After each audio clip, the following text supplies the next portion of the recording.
exciting times with two smart, wonderful women older than me, I suddenly found myself alone again.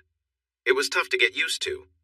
To cope, I worked as much overtime at my job as I could, saving money for my dream of going to college. I was also taking community college classes and was close to finishing my associate degree. I went on a few dates and had a couple of short relationships, but nothing serious. I often found myself with a partner thanks to my teachers. I realized it was not just the experiences that helped me, but the big boost in self-confidence they gave me that made a difference. Around this time, my friends started calling me Looney, or more specifically, Looney Tunes. I began hanging out with some coworkers who also loved riding bikes. They were a bit older than me, but welcomed me into their group.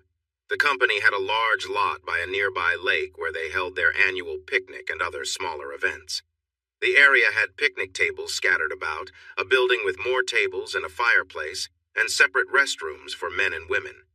To keep out non-employees, they put up a tall fence around the property. There was also a long pier extending into the water.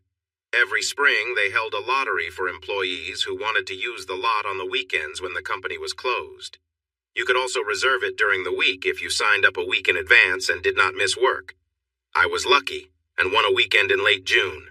My friends weren't as fortunate, so I decided to invite them along. I had the place from 3 p.m. Friday until 3 p.m. Sunday, and we had to leave it clean and in good shape when we left, or I would lose my chance to use it for a year. We had a couple of months to plan. We decided to keep it simple, with 8 of us and our partners. No kids until Sunday morning. We ordered a keg and gave the partners money for food and snacks. 4 couples were in charge of cooking and cleaning on Friday, and the other 4 on Saturday. Everyone helped out on Sunday. The guys rode their bikes while the partners drove to carry the tents and other gear. On Friday, we all rode our bikes after helping the partners pack the night before. I got the keys at lunchtime, so one of the partners came to pick them up. 3 of them headed straight to the lot and set up a lot by the time we arrived. Since we weren't getting the keg until Saturday, everyone brought their own refreshments for Friday. I bought a bottle of mezcal, which turned out to be a bad idea for me. I tend to make silly choices when I drink it. I managed to get someone to pick it up for me because I was still underage at the time, just shy of 20. Since it wasn't my turn to cook that night, my partner and I just relaxed. We had just finished eating and were starting to feel relaxed when we began talking about motorcycles. I felt a bit sensitive because my Triumph was the smallest bike there. The others had Harleys, big Hondas, and some Yamahas, all bigger than mine. They knew I was feeling uneasy, so they started showing off their powerful bikes. I argued that even though mine was smaller, I could start and stop faster than any of them. Naturally, they laughed and shouted that I was wrong, so fueled by my drink, I made a bet. All right, if you think you're so great, put your money and your bikes on the line. I bet I can start at the end of the pier, shift to second gear, and stop before I reach the end. Who wants to challenge me? Billy spoke up first. You're out of your mind. No one can do that. I bet you $20 you can't. The others joined in with comments like, absolutely, and only a fool would even try. I felt confident I could win. All right, if every one of you puts up $20, I'll show you I can do it. Let's see who is really brave. We went back and forth for about 20 minutes while the girls tried to talk us out of the challenge, but in the end, they all agreed. I asked my girlfriend to hold the money. Don't do it, Jimmy. I'm worried you'll get hurt. I laughed, gave her a friendly pat, and said not to worry. I promised if I won, I'd take her shopping. The pier was the longest I had ever seen, resembling something from the ocean. The founder of the company had it built for fishing tournaments for kids, so it had waist-high rails along the whole length. This kept the kids safe while they fished and played. At the very end, there was a ladder going into the lake for those arriving by boat. Everyone gathered at the edge of the pier for my stunt. Many of the girls were still trying to change my mind when I started my engine and rode onto the edge. Just before I took off, I shouted, "Just to be clear, if I hit second gear and the bike stops on the pier, you lose." I heard a bunch of agreement mixed with laughter in response. I revved the engine a few times and took off. I quickly shifted to second gear and my bike really picked up speed. But as soon as I shifted, I let off the gas and hit the brakes. I didn't expect the fog to make the deck slippery. I quickly realized I wasn't going to stop, so I decided to lay the bike down safely. I felt myself sliding fast, with my leg lifted to kick away when I went over the edge. I didn't want the bike to land on me in deep water. But then, I hit the ladder. As I slid sideways, the bike managed to stand upright against it. When it did, I kept my foot on the seat. I rode my bike up a hill and jumped into the water, landing about 10 feet up and 30 feet out. I went underwater and sank to the bottom, which was probably more than 30 feet deep. It seemed to take a long time to float back up.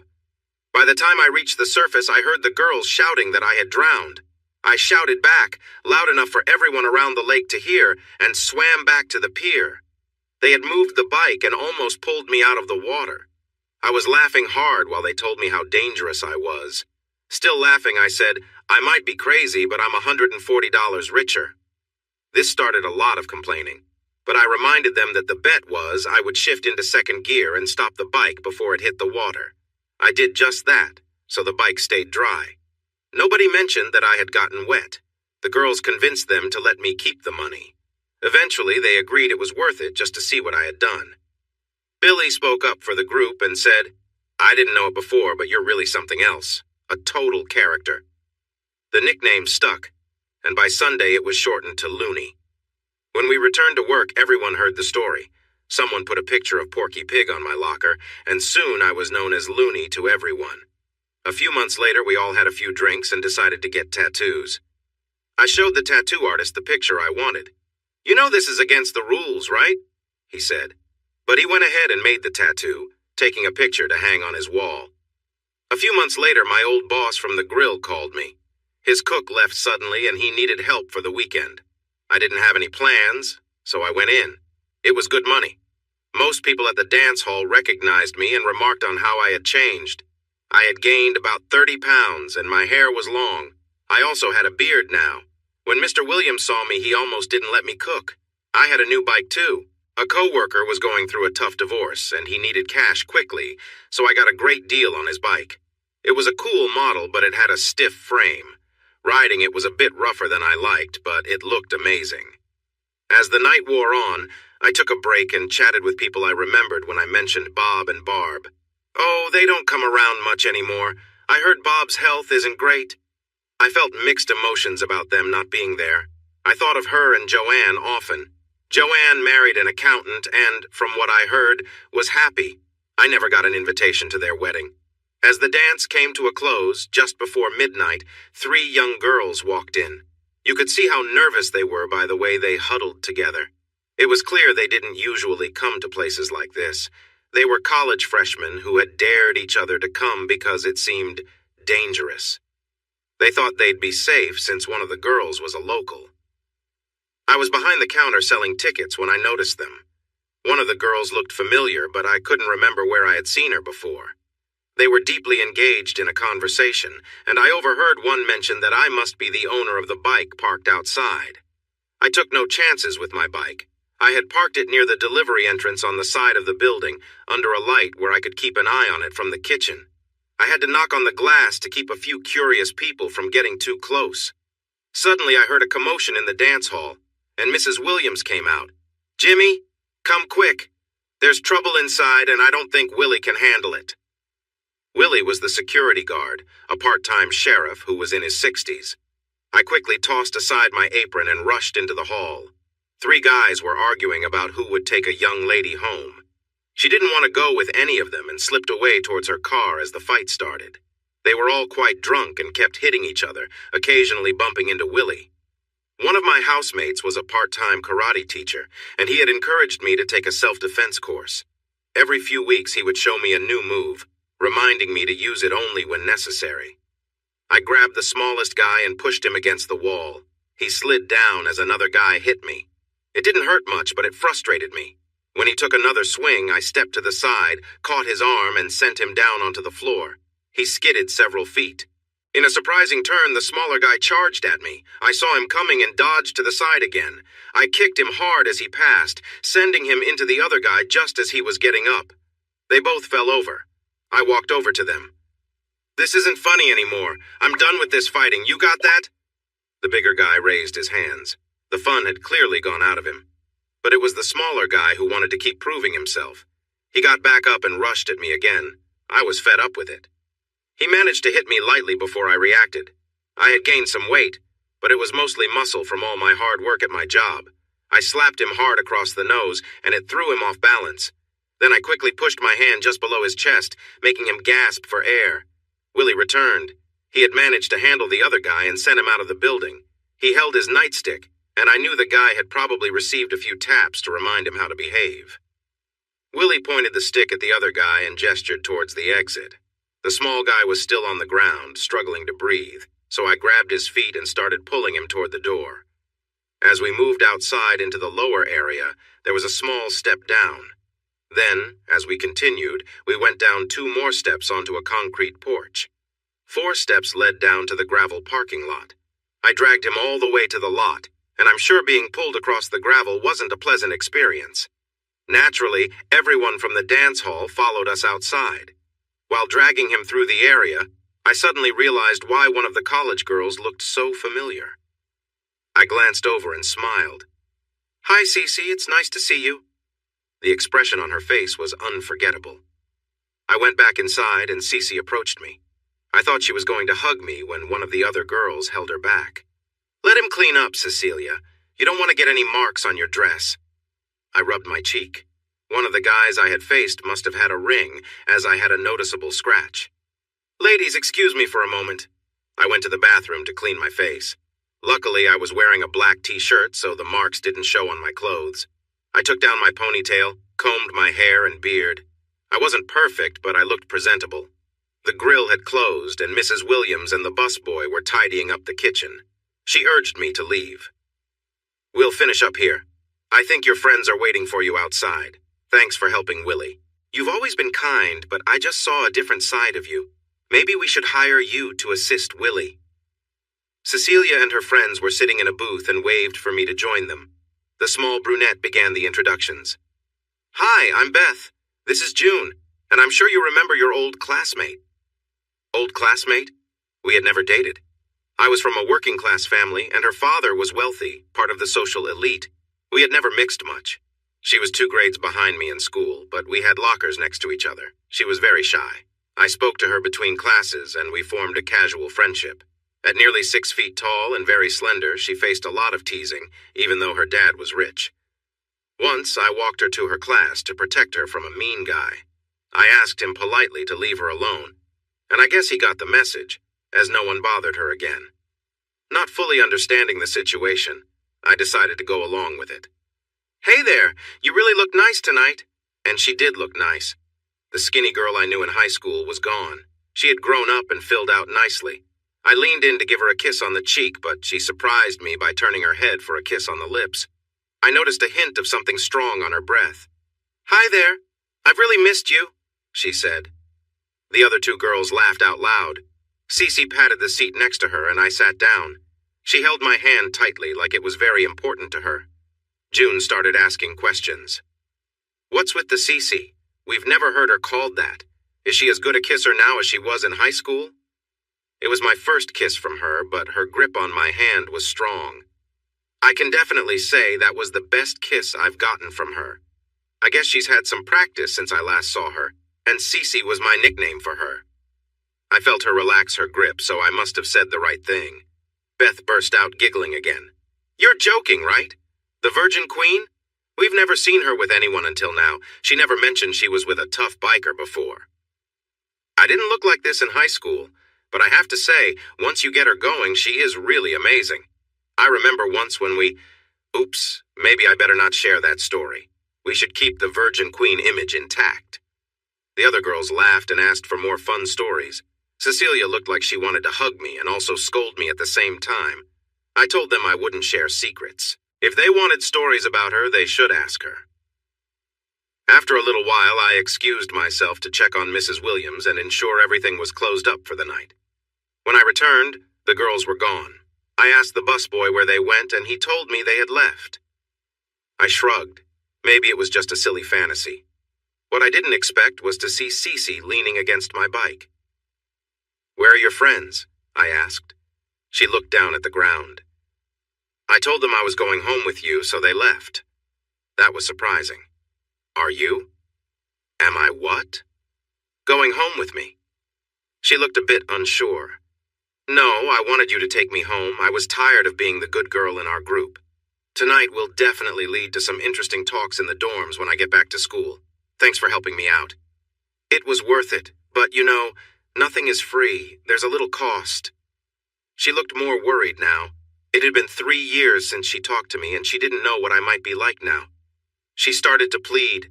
Please don't make me do anything. I want to wait for my husband. Please, Jimmy. I admit I enjoyed teasing her a little. Let's see, what could be a fair price? I got it. I'll need a kiss as nice as the one I got earlier and then another when I drop you off. How does that sound? The grateful look she gave me made my night. That's it? A few quick kisses? You drive a hard bargain, but fine. Before I knew it, she pulled me close, wrapped her arms around me, and gave me a big kiss that seemed to go on forever. I could tell it made an impression on her because she leaned against me a few times. She pulled back with a little smile and asked if that was enough for the first part. Wow, yes, it was. It was so good that I need a moment to gather my thoughts. I don't want to drift off on the way home. You silly man, you're just as charming as you were in school. Now how do you ride this thing? I was glad it was nighttime. She had to adjust her dress, just to sit properly. No peeking now, she said with a playful tone. You think I won't look? Nice outfit. I've never seen anyone blush so much. It was a nice outfit, though pretty revealing. I have to wear this with this dress so it looks right. Please don't stare. No way I was going to miss that. You could always go without. Now she was just about glowing. Stop teasing me, please. I decided to ease up. Okay, here's how to ride a bike. Stay still. If you move, it can throw us off balance. If we hit a curve and you wiggle, we could fall. Don't try to talk, just lean against me and hold on. I gave her my jacket and a spare helmet. My bike was loud, especially in the quiet night. I started slowly to ease her fears. She was tense at first, but I felt her relax after a bit. The only awkward moment came when a car full of kids pulled up beside us, laughing and shouting. Her dress flared up as we rode. If someone was behind us, they got a clear view. I could sense her embarrassment against my back. I accelerated a little to get away from them.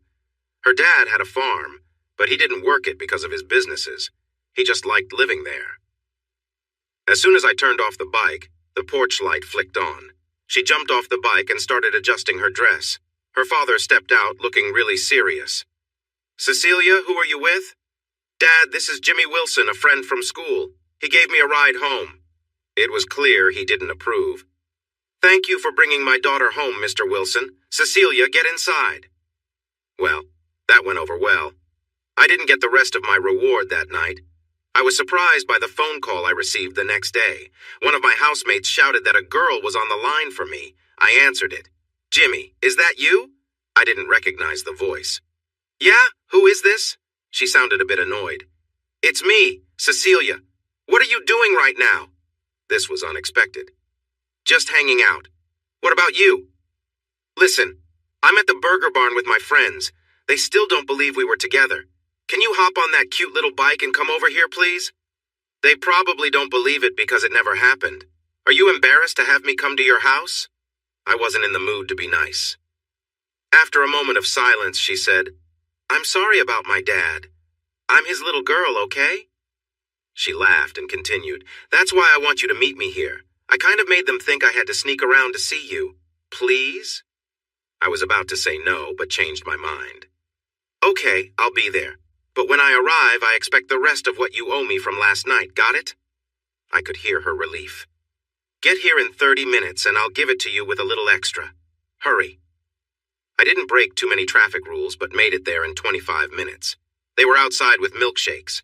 She jumped up and grabbed me as soon as I took off my helmet. She must have hugged me for a long time before letting go and pulling me over to her friends. They want a ride. Will you take them? Like I was going to say no. But first, we had a little chat. Only 20 minutes. No funny business. He's not just anyone. Do you understand, Beth? They both nodded. She then turned to me. And you. I know how quick you are with your hands. Behave yourself or there will be consequences. Now go have fun. She was really getting into this pretend girlfriend role. June seemed okay, but was quite nervous. Beth really got into it. She tried to move in closer to me a couple of times, but I stopped her. We stopped for gas, and I gently scolded her. She laughed. Oh, come on! There's no way the professional nice girl could be with you. This is just a joke. I felt annoyed and gave her a hurt look. She might surprise you, and she's great to be with. She has to sneak around because her dad doesn't like me. You're supposed to be her friend, so give her a break. She looked surprised I was standing up for Beth. Sorry if I was rude. I just can't picture you two together. I guess I need to change my mind about her. We were a bit late getting back, and Cecilia looked mad. But she calmed down when Beth hugged her and told her how lucky she was. The smile she gave me was bright. Come on, let's go. Say goodbye. They're heading back to school later today. I don't have classes until tomorrow afternoon, so I'm going back in the morning. We all hugged and waved as they drove away. I looked over at her. What now? Now you take me for a nice long ride on your bike. I don't need to be home until 8. What about your dad? She looked a little guilty. He and Mom are visiting my grandparents. They won't be back until 10. I didn't ask more questions. Where do you want to go? When she said surprise me, I decided to take her somewhere special. I drove on some winding roads. She felt tense for the first 15 minutes, but then she snuggled closer and relaxed. After about 40 minutes, I pulled into a small bar I knew. I saw most of my friends' bikes outside. She seemed nervous. Where are we? Relax, it's just a place I like to hang out. We can have a drink, play some pool, and I'll introduce you to my friends. It'll be fun. What's wrong? Never been to a bar before? Her expression said it all, and I couldn't help but laugh. I thought you were all about college life. Don't college kids hang out in bars and have fun all weekend? She lowered her head. I took her hand gently. Come on, nothing will happen to you. If you don't feel comfortable in a few minutes, we can leave, okay? She nodded but kept holding my hand. We went inside, and of course, my friends noticed right away. Hey, Looney, who's this? Is she okay? That's the only reason I can think of for her to be with you. I shot back quickly. Come on, guys. She obviously knows good people when she sees them. It's not about looks. She appreciates my charm. She probably blushed a bright shade. Thankfully, Marcy, Billy's wife, stepped in. Hey, stop it. You're making her feel bad. Just because she has a unique taste in friends doesn't mean you can tease her. Come on, sweetheart, sit with us. Marcy took her to the table with the other women. I noticed she started to relax a bit. She even looked over at me and smiled a few times. I sent a round of drinks to their table and left them to enjoy themselves. A few minutes later, she came over to me at the pool table. I sensed her soft touch on my back. Are you having fun yet? I am, actually. Do you like my new look? She had talked to Marcy about her tangled hair from the bike ride. Marcy had given her tips and helped her style it in a braid. The bar sold shirts with their logo, and she had bought one to wear. You look great. A real biker girl. She lit up at the compliment. I wish my friends could see me now. I got an idea. The bar had an old camera they used when someone did something funny or silly. They took pictures and put them on a wall for fun memories. I spoke to the bartender, and he put fresh film in the camera. For the next 45 minutes, we took pictures of Cece, capturing her joy and laughter. Cece on my bike, Cece hugging me, Cece sitting on the table with a drink in her hand. A few of us sharing soft kisses. Some others were hugging my friends, especially the tougher-looking ones. A group of girls in bar t-shirts showed their midriffs as they posed for pictures. Cece was in the middle, and her shirt was lifted a little. We took 36 photos. I put the film in my pocket, promising to send some pictures to her dorm when they were ready. I could have had her pick them up as she left town, but I wanted to see them first. After a couple of hours, Cece seemed a bit tipsy, so we decided to leave. I had driven drunk girls on my bike before, and it could be risky. I did not know it was Cece's first time drinking more than one beer. We headed back to the burger barn for a snack. She was excited about her new experiences and needed to settle down a little. I took her home around 7 so she would be clear-headed if her parents returned early. She didn't let me into the house, so we sat on her porch swing. She rested against me with her eyes closed. Thank you, Jimmy, she said softly. For what? I asked. For last night and today. You've really lifted my spirits. I've had such a great time with you. I couldn't help but let a little sadness show in my voice. I had a great time too. It's a shame it wasn't real. She sat up and lightly punched my arm. Last night may not have been real, but every moment after my friends left was. It was the best date I've ever had. Don't doubt that for a second. She shifted a little. I owe you some kisses for today, and I always repay my debts. We shared some sweet kisses. I was caught up in the moment being close to her. She pulled back for a moment, but then leaned in again, smiling. I took that as a good sign and continued to kiss her. She giggled softly as we enjoyed the moment. It all came to a halt when I reached for her waist. She pushed me away. No! She pulled back more firmly. Can't blame me for trying. I told you the only one I will give myself to is my husband. I was trying to listen, really. But I was still a little distracted by the moment. It finally sank into my mind. I apologized, and I meant it. I also warned her that if she let guys get that close again, she might meet one who wouldn't take no for an answer. Nobody's ever gotten this close to me. I'm feeling really restless right now and just need some relief. Suddenly, I remembered something Barb said about how a good partner can be really helpful. Cece, I can assist you with that, and you can still keep your innocence. What are you talking about? If you get me out of my jeans, I know what will happen. I would keep my clothes on. It would be gentler. You would feel better and still remain untouched. She seemed surprised, and I was teasing her a bit. That's a bit much. Her response was weak. I was playful in my advances. No, it's not. It's a beautiful way to share closeness. It shows I care about your pleasure. She hesitated for a moment. What would you want in return? Nothing. But if you wanted to share something back, I wouldn't mind. This genuinely surprised her. I'm not sure I could do that. You don't have to, okay? I had gently undone her jeans, brushing just above her waistband. After a moment, she stood up, took off her jeans and undergarments, and kicked away her shoes. What happens next? I grabbed a pillow from the big wicker swing we were sitting on and placed it on the floor. I arranged the rest and had her sit down. Kneeling in front of her, I began to tenderly touch her legs.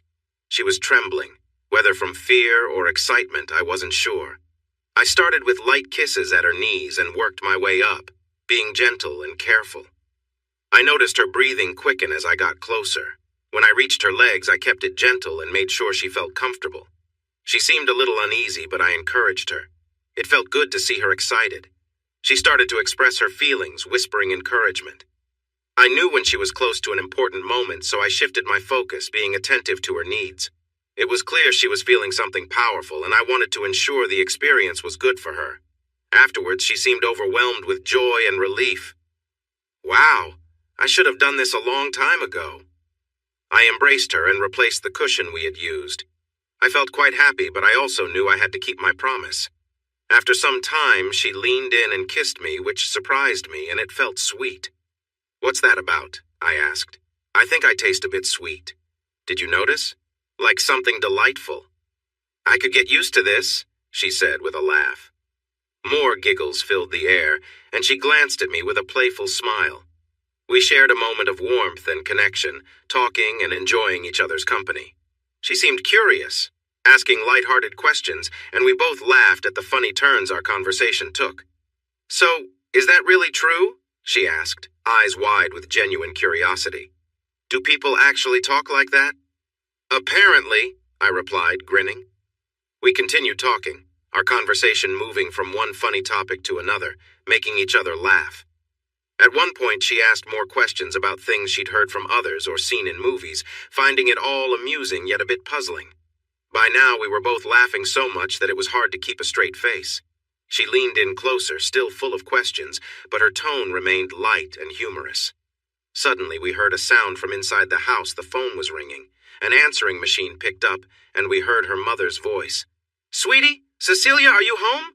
We're heading back a little early. Should be there in about 20 minutes. Could you put on a pot of coffee for us? She sat up quickly, a bit surprised by the sudden interruption. We looked at each other, both a little startled, but laughing at the timing. Oh, no, she said with a grin as we both quickly straightened up, chuckling at the whole situation. She paused for a moment, amazed. Then she jumped up and shouted, Oh, no! Get your clothes on and leave! I have to change, make some coffee, and shower! I found it funny and laughed while I fastened my belt. Relax, I'm almost out of here. You're doing great with your shower. You've already taken off most of your clothes. She looked down. The only thing she still had on was her shirt. She glanced back at me, wide-eyed for a moment, and then burst out laughing. She grabbed me and gave me one last quick kiss. "Goodbye. See you tomorrow." She quickly picked up her clothes and dashed into the house. I hopped on my bike and rode away, eager to leave before her dad got home. I was still smiling when I went to bed. The next day I had to work and thought I had seen the last of Cece, but she surprised me by coming to visit during my lunch break. She brought me a bag of burgers, gave me her school address and phone number, showered me with hugs, and asked me to send her some photos. I also had to promise to call her on Friday. Then she jumped back into her small car and drove off. That Friday, I called Cece, and I kept calling her every Friday for months. The photos were a big hit with her. She told me that guys were starting to notice her. She also began collecting biker bar shirts, mostly from our outings together. She bought some from shirt shops and motorcycle dealerships, too, and even got a couple for me. We still had to keep our time together a secret, which started to bother me. Usually, she would be with her parents on Friday night, go out with friends on Saturday since I often worked, and then spend Sunday with me. This continued for a while. She often invited me to visit her at college, but I never found the time to go. Fall turned to winter, and then spring came. I hoped we'd have more time together in the summer, but she found a course she wanted to take and decided to stay at school. I wasn't happy with that choice.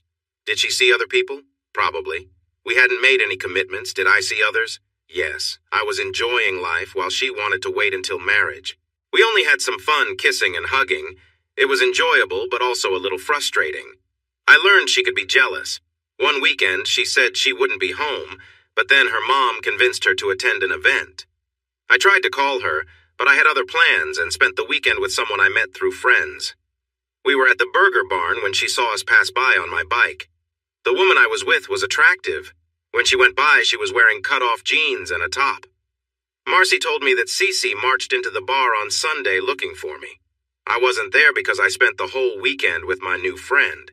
Marcy mentioned some unkind things about me, but she waited for 2 hours for me to show up. I felt bad for missing her, but she said she wouldn't be free. I took her word for it. When I heard she talked badly about me at the bar, I decided not to call her the next Friday. The saying about a woman scorned came to mind when she walked into the dance hall the following Saturday. I was in the kitchen when she asked for me. Mrs. Williams, who managed the dining area, came to tell me she was there. It was still early in the evening and I was busy, so I said it would take some time, but I would come out as soon as I could. After about 40 minutes, I realized she looked upset. She started to talk, but I interrupted her. "Not in here, it's too hot. Let's go outside." I didn't wait for her to reply and walked past her. We stepped around the side of the building where I parked my bike. I took a seat on the steps and looked up at her. "How are you, Cecilia?" She didn't like when I called her that instead of Cece. "I'm angry. Where were you last Sunday? I was waiting for you at home." "You said you wouldn't be home. I made other plans. You returned Friday but didn't let me know until Sunday morning. I don't just wait around by the phone hoping you'll call so we can meet secretly. I like you, Cecilia, but we haven't promised each other anything. So what do you want?" I think she wanted me to say sorry, but I was being honest. She stood up and brushed off her jeans. "Maybe we shouldn't see each other if this is how you feel. I don't want to be a distraction in your life." She still looked like she expected an apology, but I don't think she knew what for. It didn't really matter to me anymore. "Thanks for understanding. It was fun, but not meant to be. You're really pretty, and I understand why you wouldn't want to be seen with me in public. I hope the man your dad picks for you is good enough. Goodbye, Cece. I will miss you." I gave her a quick kiss on the cheek and went back inside, locking the door behind me. Cecilia didn't take the rejection well. She knocked loudly on the door and yelled for me to come out. When I didn't respond, she made a scene in the dining room. Mrs. Williams warned her that if she didn't calm down, she would have Willie escort her away and call her father. That threat made her quiet. I could hear her from the kitchen. She seemed really upset when she sent me a message through Mrs. Williams. "You tell him he can't just walk away from me. This isn't over at all." Then she went outside and knocked my bike over. I was really angry. Who did she think she was? I missed her, though, but I tried to move on with my life. I dated, hung out with my friends, and worked as much as I could. I graduated from my community college. My parents and sisters were there for the ceremony. I thought I saw Barb and Joanne for a moment. I looked for them, but I might have been wrong. What surprised me was Cece. She appeared out of nowhere while I was with my family and hugged me before I could react. She gave me a kiss that made me check my teeth to make sure they were all okay. After breaking the kiss, she congratulated my parents on my success. Then she introduced herself. "Hi, I'm Cecilia Morgan. You might know my dad, Warren. Everyone knows him. I've been Jimmy's girlfriend for a while now.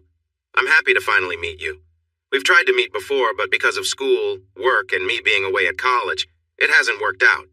But I'm here now, and I want us all to go to the Angus house to celebrate. My treat." She had a strong grip on my hand. My fingers felt numb. She had some of the strongest hands I've ever felt.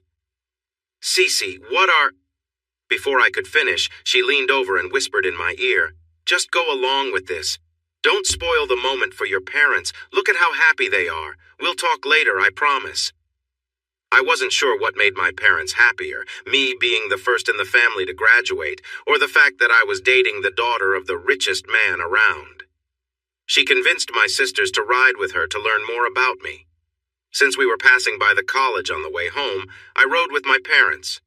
As soon as we got in the car, the questions started. My mom began. "So, Warren Morgan's daughter, how long has this been going on? Are you serious? Have you met her parents? What's she like? Is she as nice as she looks?" "We've been seeing each other off and on for about a year. I've met her dad, but not her mom. She's nice, but she can get angry." I skipped the part about being serious. I mentioned her anger because I remembered having to repaint my bike after she knocked it over. The rest of what I said was mostly true. My dad noticed my vague answer. "So, is this going anywhere?" I decided to be honest. "I have no idea. We went through a tough time not long ago, but things seem to be getting better now." Mom smiled and said, "True love will always win." The Angus House was the fanciest restaurant in our small town. When we arrived, my sisters surrounded Cece, looking up to her like she was a star. My youngest sister, just 11, held her hand and looked at her in awe. She punched my arm playfully. "The girls say you were mean to them when you were little. I don't get why they like you so much." I had nothing to say. Cece walked in like she owned the place, and everyone treated her that way. We got the best table in the restaurant. She let everyone order what they wanted, but insisted my dad and I get the biggest steak on the menu. She also ordered dessert for everyone, Mississippi mud cake, the restaurant's specialty. She made sure to stay close to me the whole time. She had everyone hanging on her words. When she brought up our recent disagreement, all the girls looked at me sharply, and my dad gave me a disappointed look. I felt like a fool. But when she said we were working things out, everything was okay again. We ate until we were full, and she ordered a whole cake for my parents to take home. When we all got into the station wagon, she kissed everyone goodbye, even my dad. They were all big fans of Cece. We stood by her car and waved as they drove off. As soon as they were gone, I tried to pull my hand away, but it felt like she had it stuck there. "Give up, Jimmy. I'm not letting go until we talk." I scoffed. "Talk? About what? You want your secret toy back? Those college guys not doing it for you? What do you want, Cece?" She was genuinely upset and started to cry. "I was wrong, okay? I was not nice to you and took you for granted. When we go out again, you need to pick me up at my front door. My dad will shake your hand and my mom will check you out. Next Saturday at 7 o'clock, and don't be late. Just one thing, please drive your car. The bike might be too much for our first official date. I have to leave soon to get back to my dorm. My friends don't know where I am, and I don't want to worry them. In the meantime, you need to kiss me. No arguing. Do you understand? Do I get a choice in this?" She shot me a stern look. "Not at all. Put on some lip balm and get to it. And I mean now, you're way behind." I couldn't really argue with that. When we finally stopped, she had one more demand for me. I had to visit her at college in the next 5 weeks. We went on a few dates after that. I always made sure to bring her back on time, since her father would be waiting up, checking that everything was okay. He looked pretty unhappy, but he didn't say anything. 2 weeks after our last date, I drove to her school, Mountain State University. It mainly focused on teaching, with a bit of engineering and a decent chemistry program. I took some vacation time from Thursday to Tuesday. On Thursday, I cleaned my bike, got my hair cut to look nicer, and packed my bags. I left on Friday at 7 in the morning. Cece had told me that her last class ended at 1 on Fridays, and she usually returned to her dorm by 2:30. The drive was just under 4 hours, but I planned to stop for breakfast. Maybe I was nervous because I got to her dorm by 12:45. She had no idea I was coming, so it would be a big surprise. Her dorm was an old motel off campus. It had closed down when there was a need for more housing, so the university bought and fixed it up. It was a large 2-story building with a big courtyard in the back. It was for girls only, but sometimes boys stayed over. It was May, just before the end of the school quarter. The day was sunny and bright, perfect for a bike ride. When I arrived in the parking lot, there were girls everywhere, but they seemed to stop for a moment as I took off my helmet. Some even looked surprised. I always wore a full-face helmet, while most of my friends preferred smaller ones. I liked it because it protected my face, especially from bugs when I rode fast. I stood for a moment, enjoying the breeze on my face after wearing my helmet for a while. I fixed my hair and beard and walked towards the nearest girl. "Hi, can you tell me where?" That was all I said before she gasped and ran away. Maybe she didn't live here. I knew Cece's room number 204 was on the second floor. I looked up and saw room 210, so I started up the stairs. The girls moved aside as if I was carrying something scary. I knocked on room 204, hoping she might have skipped class. The door opened, then quickly shut again. Moments later, it opened just a little with the safety chain still on. A petite blonde peeked out. "Can I help you?" I tried to smile reassuringly and asked for Cece. "Who?" I realized my mistake. "I'm sorry, I meant Cecilia Morgan. I'm Jimmy Wilson. She invited me up for the weekend. Is she here?" "You're Jimmy Wilson? Wow, I thought she made you up." She was about to take off the safety chain when she hesitated. "Show me your tattoo." "Why?" "Because she told me what it was. That way I'll know if you're real." It felt unusual, but I rolled up my sleeve. She seemed satisfied, but still a bit nervous. I thought it would be best to go to a restaurant or bar to pass some time. I told her I would return around 3. "Wait, you caught me at a bad moment. I thought you were one of the girls. We usually wear comfy clothes at home. Go down to the courtyard. I'll be there in a moment." I assured her she didn't need to change just because I was around. She blushed and shut the door in a hurry. They gave me my own table and sat as far away from me as they could. A few minutes later, she joined me. I reached out my hand. "You must be Amy. It's nice to meet you." She took my hand. "It's nice to meet you too. We all thought my roommate made you up.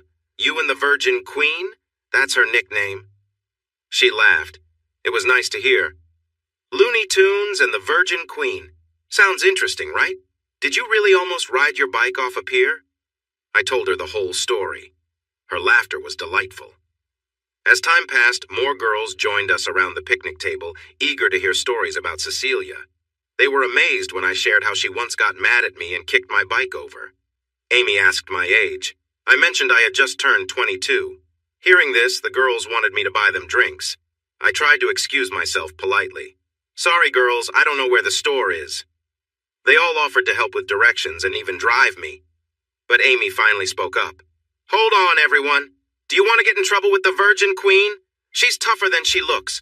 But as her best friend, I'll go with him. You all stay here and wait. Remember, no boys. At least not until we're back. Come on, Looney, let's go. Oh, we're taking your bike." "Sorry, my bags are full. We'll have to take yours."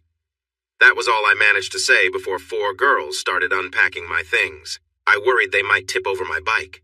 Amy told them to put my stuff on Cecilia's bed. Even at a college far away, I couldn't escape my nickname. We set off together. Just so you know, we managed to fit 3 half-gallons and 2/5 of drinks into my collapsible saddlebags, plus 2 pints of peppermint schnapps, which Amy said Cecilia adored. When we returned, Cecilia was there, hands on her hips, with a big smile. As I parked my bike, she called out, "Amy, what are you doing? It took me a year to break in that seat. Don't mess it up." She pointed at me.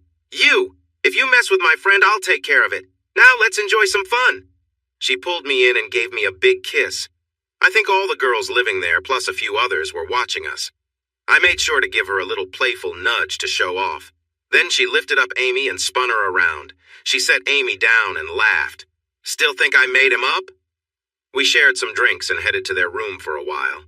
She mixed my clothes with hers in the dresser. I planned to stay at a motel, but didn't want to say so in front of Amy.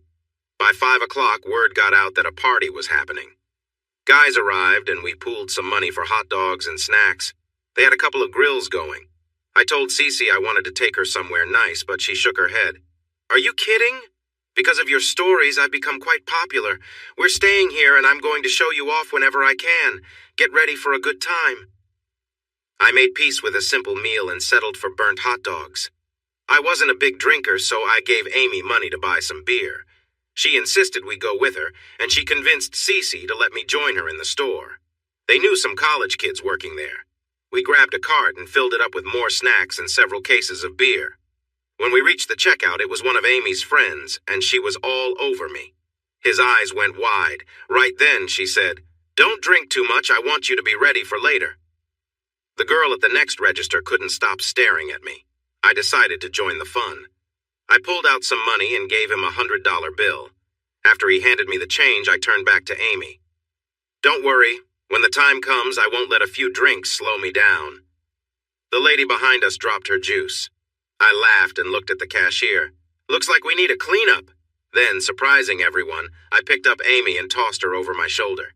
I winked at the cashiers and looked down at the snacks, then back at them. I know what I'll be eating first when I get her home. I pushed the cart out the door while still holding Amy. She looked back and shouted, "Bye, Tim! See you in class on Monday, maybe?" I had already decided that if she giggled, I would set her down, but she kept laughing all the way to the car. Cece said there were a lot of people watching us leave. When we returned, Amy shared the story. It became quite a hit on campus the following week, growing more exaggerated with each telling. When people asked her about it, she would shyly look down. I really don't like to talk about it. I'm not quite sure how to explain my tattoo to my parents, but it's in a spot that shouldn't get noticed easily. I can only say that I wasn't completely sober when I got it. The party was one for the books. More and more people kept arriving, and at one point, there were at least 150 people. The courtyard, the rooms, and even the sidewalk were packed with cheerful, mostly tipsy college students.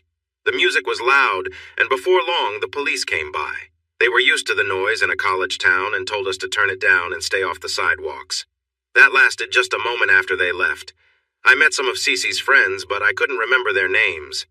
Cece looked great, wearing a biker shirt tied just below her chest.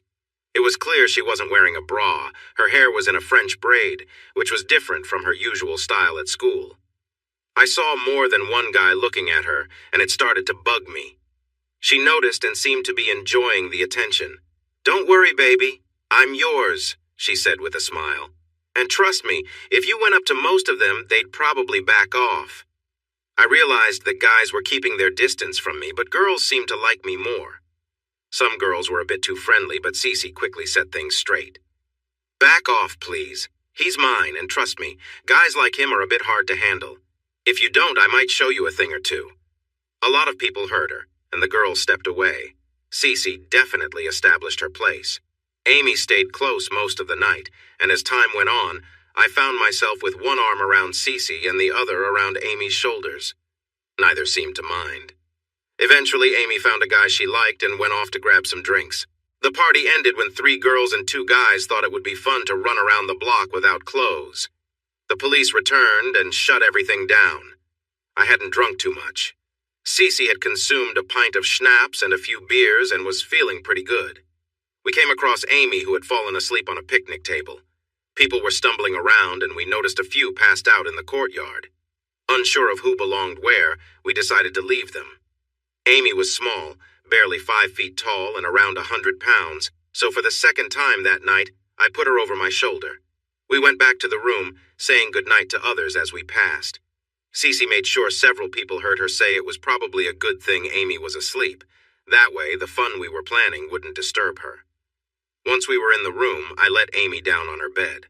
I looked at Cece and asked, "What now? Should I find a motel room?" She shot me a look that was almost fierce. "No way are you leaving this room. I'm here to help you get Amy ready for bed, and then we can have a cozy time together." I took off her shoes while Cece gently pulled down her jeans. We both worked together until they came off. She was naturally blonde. As a guy, I couldn't help but notice. To her credit, Cece only said, "Lift her up so I can fix the bed." I carefully held Amy up while she adjusted her clothes. Once I laid her back down, I tucked her in. Cece turned down the covers and gave the bed a gentle pat. "Come on, it's time for bed. Can you help me with her clothes?" I quickly got to work. Her jeans came off easily. She had the same underwear on from the night I took her home. She had mentioned wearing them just for me. Then she surprised me by taking off her top. "You've been looking all night, so I thought you'd like to see more. Now let's get cozy." She slid under the covers and looked at me expectantly. I was soon ready to join her. The thought crossed my mind that she might have changed her mind about waiting until marriage, but I pushed it aside. "Do what you did the night we were on the swing, please." I took my time, enjoying the moment. I teased her, bringing her close to excitement and then easing back. After a few times, she was pleading with me. "Please, I really need this, just a little more." Her sweet plea melted my resolve, and I focused entirely on her. She leaned back with a happy sigh. "If this is better than before, I think I might want to get married soon. It's your turn now." She didn't have much experience, but she was eager to learn. I guided her, and she listened well. Even when I warned her, she kept going. It was a little messy, but she did great. Afterward, she wiped her mouth and joked that I should cut back on salt. She said goodnight, but was surprised when I told her we weren't done yet. The next time was even more thrilling for her. Just then, Amy woke up and headed to the bathroom. She later mentioned that seeing me and Cece in a funny position was one of the most surprising sights she'd ever seen. Then she rushed to the bathroom and got sick. We didn't realize anything was wrong until Cece heard her. "Oh, poor girl," she said, getting up to help. She called me to join her. I went in quickly, too. Amy didn't make it to the sink. The bathroom was a mess, so we worked quickly to help her. We carefully got her cleaned up in the shower. After drying her off, Cece made her take some medicine and drink water. We tucked her back into bed just in case she needed to rest again. When we laid her down, Cece commented, "She really is lovely, isn't she?" And she was. Small and delicate, with a beauty that stood out. She had been a swimmer in high school and still had a nice figure. I could sense her thoughts. "Yes, she is, but she's not like you. It's like comparing a fairy to a goddess." She was gently moving back and forth against me. "Nice answer. Now let's go back to bed. I need to sort this out." She reached around and touched me. She did help me feel better, but unfortunately she was still inexperienced. Early the next morning, around noon, people started waking up. One of their friends knocked on the door to invite us for breakfast. We didn't think to lock the door, and when we didn't answer, she opened it, eager to wake us up. I was lying on my stomach. Cece was sprawled across me with her back to the door. Amy was curled up on her bed. None of us were covered, and we were all still in our PJs. She gasped in surprise, left the door open, and tried to wake everyone. I felt like we were part of a funny show. I finally woke enough to hear them talking. "I hope he turns over." What did I have to lose? I stirred and rolled over. I was feeling awkward. There were 5 girls standing in the room who ran out laughing. This was turning into a wild weekend. Cece mumbled but didn't wake up. They had all drank a lot more than I had the night before, while I felt pretty good. I covered both girls and went to take a shower. After that, I went out to find breakfast. I asked one of the girls if there was a Denny's or IHOP nearby. The 2 next door offered to take me, so we left. I bought them breakfast and got something to go. We were probably gone for just 45 minutes. IHOP was just down the block. They were still asleep when I got back. I laid out breakfast on their small table, found a coffee maker, and started it up. I found some juice in the fridge and poured each of them a glass. Going to Cece first, I nudged her awake with a gentle nudge and a kiss. I pointed to the table. She got up, used the bathroom, and came out wearing a shirt. "Food first, shower later," she mumbled. The smell of coffee woke Amy. She sat up, stretched, and wished us a good morning. Glancing down, she noticed she was in her pajamas. Surprisingly, she didn't panic. She grabbed some clothes and headed to the bathroom. She came back and sat at the table. I placed a cup of coffee and juice in front of her and stepped back. "No loud talking, please. Let me wake up. I'll want to hear about last night later, but not yet. Could I have a glass of ice water, please?" I got Amy the water and some more Tylenol, then stepped outside. It was another beautiful day. While I sat at the picnic table, the girls from next door came over and apologized. They said what they did was fun, but not right. I told them not to worry, what happened here stayed here. They said they wanted to take us to a bar that night to make up for it. I told them it was Cece's weekend, and what we did was up to her. Cece came out first. She gave me a sweet kiss and a hug. Thanks, everyone. I'm now officially a local legend. We settled down in the sun. Amy joined us, wearing big sunglasses. She squeezed in next to Cece. Did I make a fool of myself last night? I wanted to tease her, but decided against it. No, we found you asleep and took you to your room. Old advice, never mix different drinks. We helped you clean up, and then you slept soundly the rest of the night. But thanks to our adventure this morning, I think we're officially a trio. They exchanged looks, and something seemed to pass between them. Is that so bad? Amy asked, hugging Cece. I shrugged. Not for me. I won't be staying here, but it might be a bit tougher for you. Some guys might be more forward with you, and so might some girls. Cece sat up and smiled. If they do, I'll tell them to leave our friend alone. After all, you're always just a call away. This was not the talk I expected at all. By 4 o'clock, everyone in the dorm started to feel human again. Room 402 was becoming a gathering spot. Cece told me she had never seen so many people stop by before. At 1, everyone was swearing they would never drink again if they were just allowed to get through the day. But by 5, plans were already being made for what bars to visit. Such is the energy of youth. Cece's friend Beth arrived, saying she had to see it to believe it. Every time I sat down, Cece was on one side and Amy was on the other. They said it helped keep the rumors alive. Her eyes were wide. Girl, I've been hearing wild things. Some of it might just be true. Cece didn't confirm or deny anything. I didn't help when I joked about wishing she could join us, but I didn't have a free hand at the moment. Amy just hugged me tighter, saying she wouldn't give up her spot. Beth left with a smile and a shake of her head. Amy, Cece, a girl named Flower, and Jan began planning our night out. Jan and Flower wanted to go to a new bar, but Amy was unsure. Cece, as the tiebreaker, said she hadn't felt scared in any bar as long as I was with her. That should have raised a flag for me. Before we did anything, I wanted a good meal. Burnt hot dogs and pancakes weren't enough to keep us going after 2 days. They suggested Chinese food. It was tasty, but a bit expensive. Cece insisted on paying and made a fuss about it. When I picked up the bill, I told her no, and if she didn't stop, I might have to playfully scold her. 3 mouths dropped open, and Amy just seemed bored, suggesting we take the food back to the room. Cece wanted to pay because her family was well off, and she knew I was still saving to go back to college. Holding on to my dream of becoming a teacher, I had to budget carefully. I worked full-time and did extra hours whenever I could. I also had a part-time job at a grill on Friday and Saturday nights. This helped me save up $11,000, enough for a year of college back then. I planned to enroll next year and hoped to find a good part-time job once I started. This trip was the first break I had taken since high school, and I was ready to enjoy it with some money to spend. We decided to go to the Black Dog Saloon. It was a place not recommended for college students. It was more of a working-class bar with some bikers around.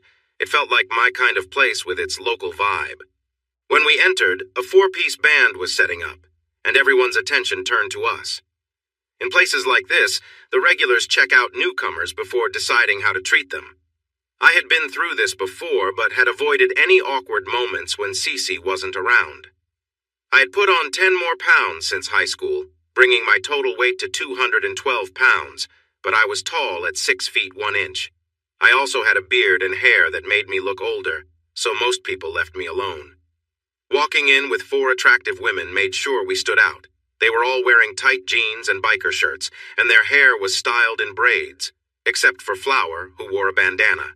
This was all part of their plan. We found a table near the dance floor, and I ordered a couple of pitchers of beer from the bartender. We shared a look that said we were on the same wavelength. "Are you from around here?" he asked, trying to make conversation. "No, we're just passing through to see an old friend," I replied. It wasn't a complete lie. College kids often pass through after graduation. As I looked around, I thought, I think I'm going to enjoy this place. It feels like my hangout back home. "Where's that?" he asked, still curious. "The Broke Spoke. Have you ever been there?" The Broke Spoke was known as a rough biker bar between here and the coast. He looked at me with interest. "I've heard of it, but I can't say I've been." I chuckled. "It's not fancy at all. That place is probably 100 years old. Every time it rains, I worry the roof will collapse." I think it's been condemned twice, but Grizzly must have some connections because it hasn't closed yet. Everyone who rides had heard stories about Grizzly's temper. See that little blonde over there? She's Grizzly's granddaughter and she's in school here. He's paying for her education. I promised to check on her while I was in town. Luckily, she doesn't resemble him at all. Little did Amy know she had gained a new grandparent. I had actually met Grizzly at the Broke Spoke before. He had long gray hair and a long beard. His broken nose had never been fixed, and he had a deep scar under his right eye. One side of his left ear was missing. I told him I needed to get back to the girls, leaving him with some things to think about. I noticed him watching and talking to some guys about us. We were likely quite a topic of interest. 2 pitchers of beer don't last long when 5 people are drinking from them, so half an hour later, when the barmaid came to collect the empties, I asked her for a new one. She had a rough charm about her and didn't hide her interest in me. She looked at the girls. Are they yours? Or are you just looking after them? I felt Cece tense up. It seemed like trouble was brewing before the band even started. I was sitting between Cece and Amy and pulled them a bit closer, mostly to keep Cece calm. These 2 are with me. We're just checking out those 2. It might work out. What can I say? I have a lot of energy. The girls giggled, feeling more at ease. Flower and Jan nudged the barmaid to suggest that I might be looking for a big bed before the night was over. The barmaid couldn't help but glance at the table before leaning in closer. Cece reacted with a low growl. I turned to the waitress. Don't mind her. We've only had a little fun today, and she gets a bit cranky if she doesn't get enough attention. I gave Cece a gentle squeeze on her shoulder for a moment to lighten the mood. Just stay cool. I want to save some energy for those 2. Amy can keep you company tonight. Amy quickly picked up on it and playful nudged Cece's side, encouraging her to relax. Exactly, we'll have our own fun. I felt good, enjoying the lively night while the waitress looked at me, hesitated for a moment, then went to get our drinks. The band started up and they were pretty good. Soon we were all dancing. I danced with each girl, except for the slow songs which Cece took. After the second set, she suggested I dance a slow one with the others to keep things balanced. It was strange, but the girls wouldn't dance with anyone else but me, likely still feeling shy. I spotted a decent-looking guy at the bar and walked over to buy him a beer. He had been glancing at Flower since the band began. Hey there, can you do me a favor? My girls love to dance, and I can't dance with all at once. Would you dance with them? No funny stuff, though. They're all going home with me. If they say no, it means no, understand? He looked at me like I was offering him something amazing. I brought him over to my table. Girls, this is Todd. I hear he's a great dancer. Who wants to show him how it's done? Before he could even set down his drink, Flower was pulling him onto the dance floor. The night had been going so well. We'd made new friends, and the tables were packed with everyone laughing and enjoying the music.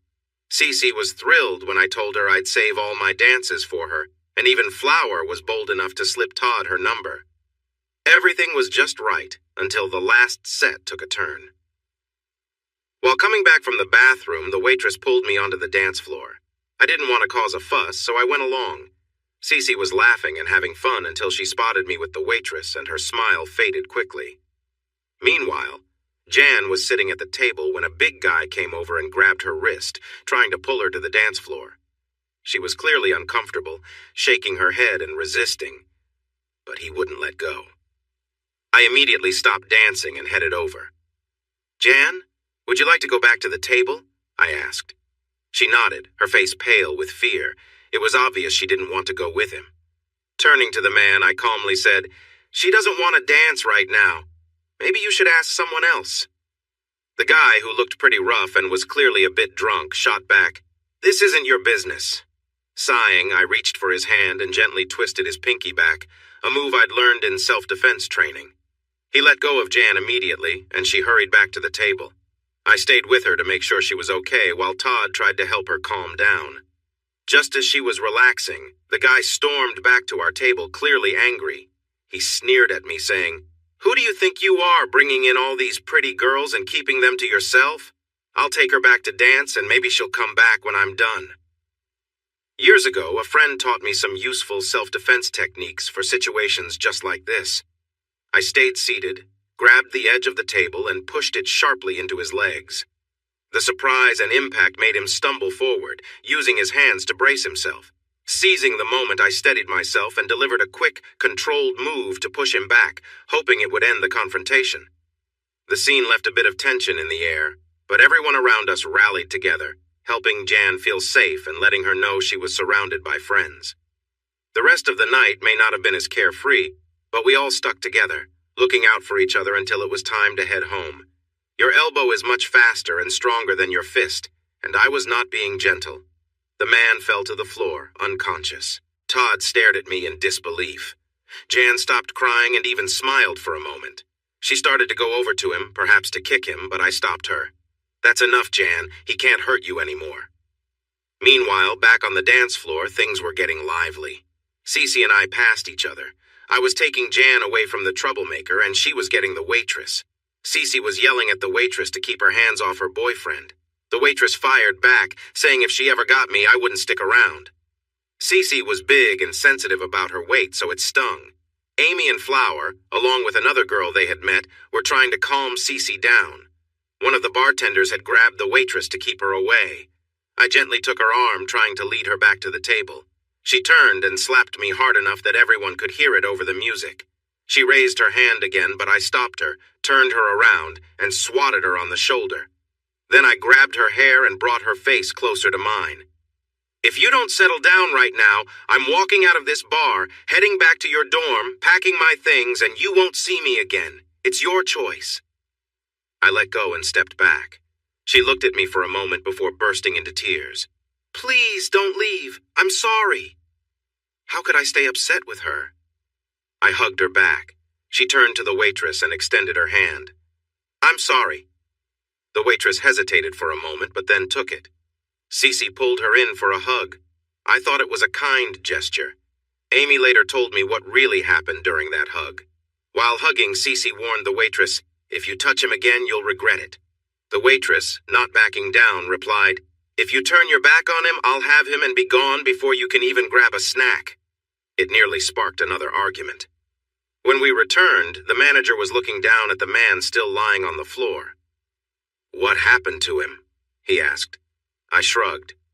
"I'm not sure. Maybe he drank too much and passed out. You might want to cut him off earlier next time." He smiled slightly. "Looks like some people can't handle their drinks." He turned to his friends. "You guys, pick him up and put him in his truck. He can sleep it off there." The girls were gathering their things. "Leaving already?" he asked, pretending to be surprised. "Yeah, I need some rest," I replied seriously. "Well, have a good night. Come back anytime." I sent the girls out to the car and then bought them all a shirt. The bartender gave me mine for free. "I'm glad you're not from around here. I don't think I could handle this kind of excitement regularly." "What excitement?" I asked. "This isn't a typical Saturday night. What makes it so special?" I smiled, feeling a bit innocent. "Well, first, a guy shows up with 4 women and says he's with them all and they seem fine with it. Then he knocks out a really tough guy without even getting out of his seat. I don't think he even put down his drink. After that, your tall girlfriend almost has a fight with my friend who is a waitress because she seems to like you a lot. When you said it was time to leave, those women followed you out like a group of friends, leaving many of the guys here surprised. Not one of them tried to stop you. In fact, they all asked you to come back. You must be either the luckiest person, the bravest, or the smartest I've ever seen, or maybe all 3 to get through a night like this. It might not always be exciting, but it's definitely interesting." I offered my hand, and he shook it. "Well, I have to go now. It's time to get my kids to bed." We got back to the dorms before 1. Many people were still awake, and all the girls, except Cece, shared stories about the night. It added to the legend. Cece and I didn't talk much as we prepared for bed. I asked if she wanted me to stay at a nearby hotel. She gave me a look that showed she wanted me close and told me to get into bed. I still felt the warmth of her hand on my cheek, and when she changed, I noticed a perfect shape of my hand on her cheek. I felt bad and apologized, offering to kiss it better. She let me do that a few times before we cuddled up and fell asleep peacefully. On Sunday, I was pretty worn out. We went out for breakfast, then took Cece's car for a ride. We drove down winding mountain roads, and I wished I had my bike with me. We stopped at little shops and bought some silly souvenirs. She insisted I buy 2 big stuffed purple turtles, one for her and one for Amy. Amy wanted to join us, but I wanted some time alone with Cece. I think Cece would have let her come if I had said yes. Amy looked a bit sad when we left, so I promised to take them both out for dinner when we got back. Suddenly, Cece asked, "Do you like Amy?" "Oh, she's really sweet." "Be honest, do you like her?" My stomach felt tight. I sensed something was up. "I like her a lot for someone I've known less than 2 days. Why do you ask?" She stretched, catching my attention. "Oh, no reason. Just curious." As I learned over time, that often means something's on their mind, but right then, I didn't think anything of it. The day was calm and peaceful. We had lunch at a burger place, feeding each other fries. We bought a bottle of wine and drank it at a viewpoint on a blanket. We shared kisses, cuddles, and made happy promises. We returned home feeling joyful and smiling, but there's always a shadow in the distance. When we returned to the dorm, Amy was in the courtyard in tears. Cece rushed over to see what was wrong. A guy Amy was seeing had learned about our weekend and confronted her about it. They weren't serious, but he felt differently. He told her she had embarrassed him and that he would make her regret it. He didn't hurt her, but he grabbed her and shook her, making her fear for her safety. I looked around but didn't see any men nearby. "Where is he now?" I tried to keep my voice steady. I think she finally noticed me. "You need to go. Some guys scared him off, but he said he would come back with friends to teach you a lesson. Please, just go." With my passion for study, I planned to stay. I noticed a few other people watching, so while Cece comforted Amy, I went to talk to them. One of the boyfriends, Jack, confirmed what had happened. The guy was an athlete on the football team. They had a terrible season and hadn't won a single game, so he was really upset. Nobody liked him, but his size made people hesitant to confront him. Amber, who lived 2 doors down from Cece and Amy, said they had called for more guys to back me up if needed. I appreciated that, but told them to stay clear. I wasn't sure how much time I had, so I went to my room to grab my jacket and gloves. I got the jacket from a motorcycle shop. It was a thick leather with extra padding in the back for safety. The gloves were light and flexible, meant to protect my hands if I had to defend myself. This was as ready as I could be, so I sat down and waited. It didn't take long for him to return. He only had 3 friends with him, but they were large and intimidating. By this time, we had gathered a decent crowd. I asked everyone to stay out of it, and they agreed, as long as I didn't mind if they jumped in if things got rough. The group approached, and he shouted, "Hey, jerk!" I ignored him and continued to chat with Jack about harmless topics. He stepped closer. "Hey, I'm talking to you." I looked up, feigning surprise. "I'm sorry, were you addressing me? It's not Jerk. The name is James. Call me Jimmy. How are you?" I extended my hand. He looked confused.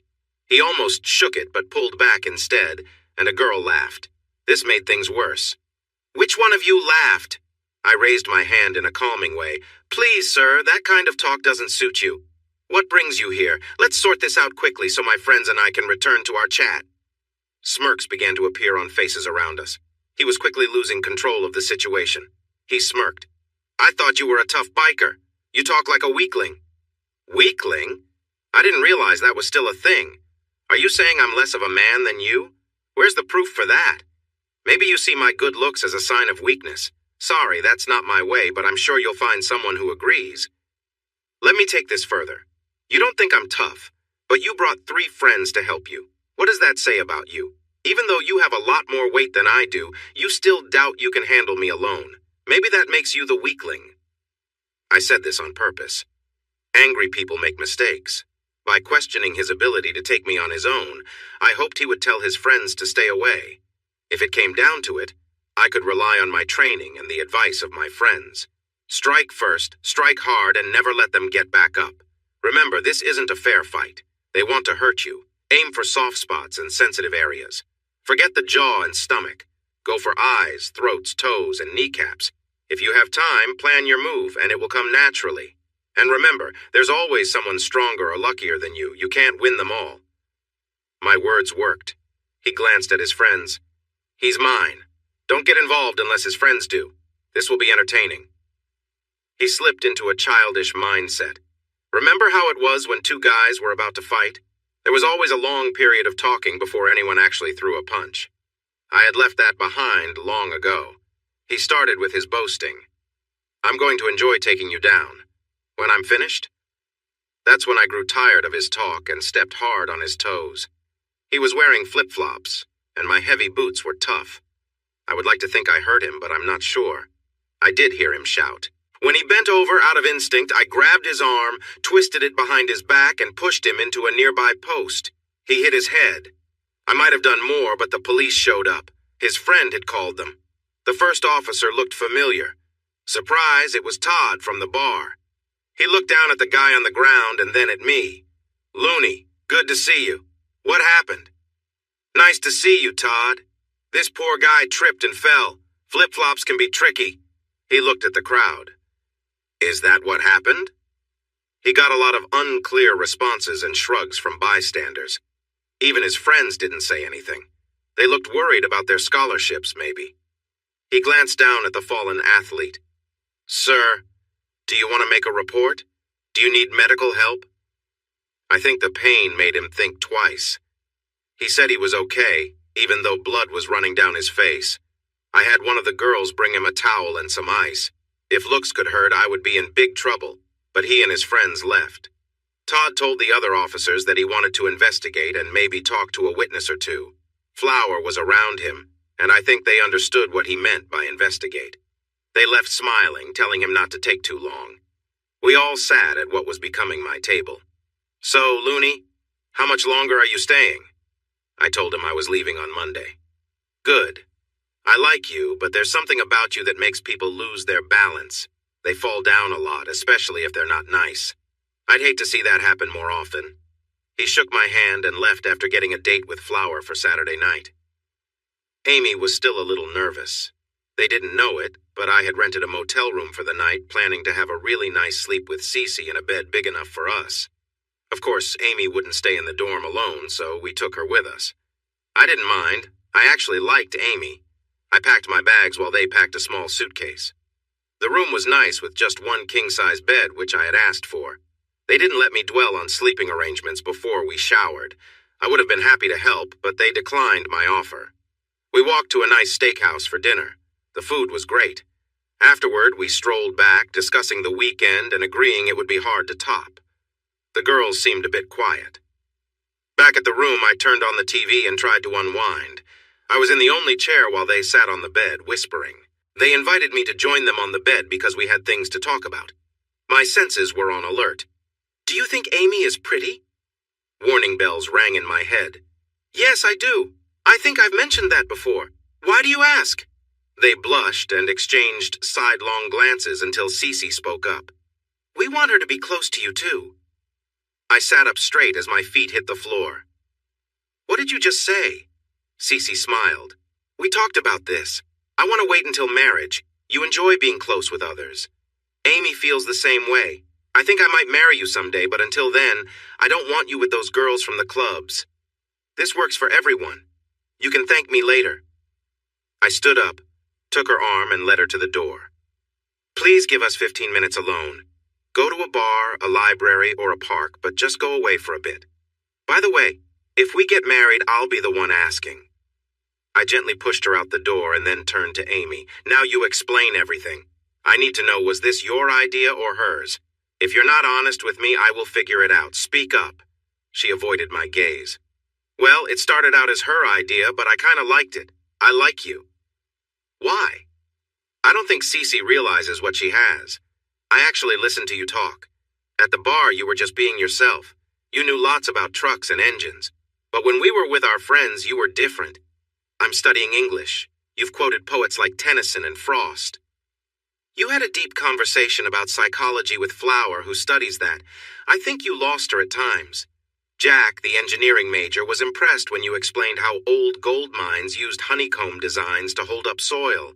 You've got so many layers like an onion. I want to learn more about the real you. So I read a lot and remember it. If you think I'm clever, you should know I'll keep digging until I find the truth. Truth? Her eyes showed desperation. Truth, I said firmly. I'm in love with Cece. That surprised me. How do you define love? I'm bisexual. I want to be with her. Is that what you wanted to hear? Not quite. If you want to be with her, why are you talking about being with me? I love her. She loves you too. I believe you love her as well. If we all care for her, maybe we can make it work. I feel an attraction to you. It's just that I like girls more than any guy I've known. You see? That didn't make sense to me. This won't end well. Someone will get hurt. Are you sure this is what you want? No, but this is as close as I can get. Just try it one night. If you don't want to afterward, I'll understand. I need time to think about this. I sent her and Cece out for at least 30 minutes. They went shopping while I sat alone, trying to find a way out without hurting them too much. Then I had an idea just as they returned. I greeted Cece with a warm kiss. Thank you, that was sweet. She smiled brightly. Then I kissed Amy. Thank you, that was sweet. She had tears in her eyes but was smiling. I sat them both down. I've thought it over. I want to propose something else. I'd like to be with Amy, but I need Cece to be with her too. In unison, they exclaimed, What? It's simple. You want to be close to Cece, right, Amy? Cece, you want to be close to Amy too. The only way to make this fair is for all of us to be in this together. We can share this without blame. That's my offer. I believe Amy will agree, so the choice is yours now, Cece. In or out? I asked. Her expression gave me the answer I expected. That's what I thought. Feeling relieved, I sat down, trying to keep things calm. Amy glanced between us, eyes filled with uncertainty. She seemed hopeful, and her gaze moved back and forth, waiting for a response. Minutes passed in silence. Then, with a quiet voice, she said, All right. Amy leaned closer, looking at her intently. All right, what? All right, I'll try it. But let's keep things simple, okay? No rushing into anything, she said hesitantly. This wasn't what I'd pictured, not even close. I hadn't thought she'd actually consider it. In my mind, she wasn't interested in anything serious with anyone yet. This idea of waiting for the right time and place was making things more complicated. But deep down, I cared about her a lot. Are you sure? I asked, secretly hoping she might change her mind. But I could see she was determined. I'd come to realize that once she set her mind on something, she would see it through, no matter how unexpected it seemed. Amy seemed overjoyed, her hopes finally within reach. Let's make this decision together, she said softly. Sometimes in life, there's a moment you look back on, knowing it changed everything. This felt like one of those moments. Years later, I could trace back so much to this exact point. Let's keep it simple, she added, and her calm attitude helped everyone relax. I took a deep breath and focused on the moment.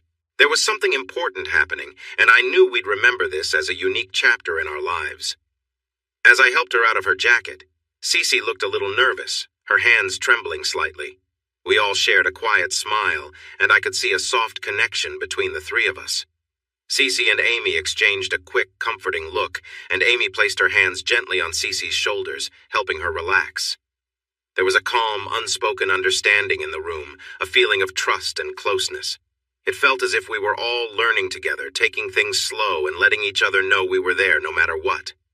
Amy whispered something encouraging to Cece, and they both leaned in for a warm, supportive hug. We were all a little uncertain, but there was something peaceful in just being there, sharing the moment. We took things step by step, never rushing, simply enjoying each other's company. As the night went on, the mood stayed gentle and kind. Cece gave Amy a reassuring smile, and Amy guided her, offering gentle words and laughter. It was a moment of mutual support, and we all felt the comfort of being with close friends who truly cared for each other. At the end of the evening, we settled into a cozy embrace, each of us feeling safe and valued. The connection between us deepened as we shared quiet conversations, laughter, and companionship that we would remember for a long time. It was a bit awkward at first, but she finally reached her goal. They cuddled for a moment. I think they even forgot I was there at times. I wanted to be part of it, but I think deep down I knew I was better off not joining in. Cece glanced at me, looking a little guilty. We forgot our boyfriend, and he looks like he could use some attention. I ended up in the middle on the bed. The rest of the night was a blur of kisses and close moments. Amy was playful with me while Cece was affectionate with her, and then they switched places. I found myself caught up in their warmth until we all fell asleep, tangled together from exhaustion. I usually woke up early and I found Cece resting on my shoulder with Amy curled up close to us. I quietly untangled myself and watched them enjoy each other's company. I took a shower, slipped out of the room, and grabbed breakfast from a fast food place. As I opened the coffee, Amy stirred and opened one eye. She looked at me and then at Cece, who had instinctively wrapped her arms around her. Amy took a moment to enjoy the feeling before leaning in to wake her. "Get up, love. Our guy brought us food and I'm starving." Cece was not a morning person. As she got up, she reached for her shirt but changed her mind and headed to the bathroom. Amy didn't bother getting dressed. She just started sipping her coffee. We had breakfast together with them naked and me dressed until Amy noticed my clothes. She quickly urged me to change. "What time is it?" I checked my watch. 8. "What time is checkout?" 11. "Then we better hurry." I had already showered, but they insisted I wash their backs and fronts. We rushed out of the room at 10:55. The ride back to the dorm was quiet. I don't think anyone knew how to start a conversation. Both girls skipped class to spend extra time with me, but eventually we had to face reality again. They both gave me big kisses, holding on tightly. Other students noticed. What do we do now? It was a big question. Cece seemed to have given it a lot of thought. It's simple. I love you. You love me. I love Amy, and Amy loves me. You and Amy need to learn to care for each other. Call us tonight so we know you made it home safely. As I drove down the mountain, I thought about my weekend. 2 little fights, 2 girls, new friends, and lots of fun. If all vacations were like this, I could see why people love taking them. Once home, I said hello to my roommates, called the girls, and we chatted for half an hour before I headed to my room and slept for 13 hours. In the following weeks, we settled into a pattern.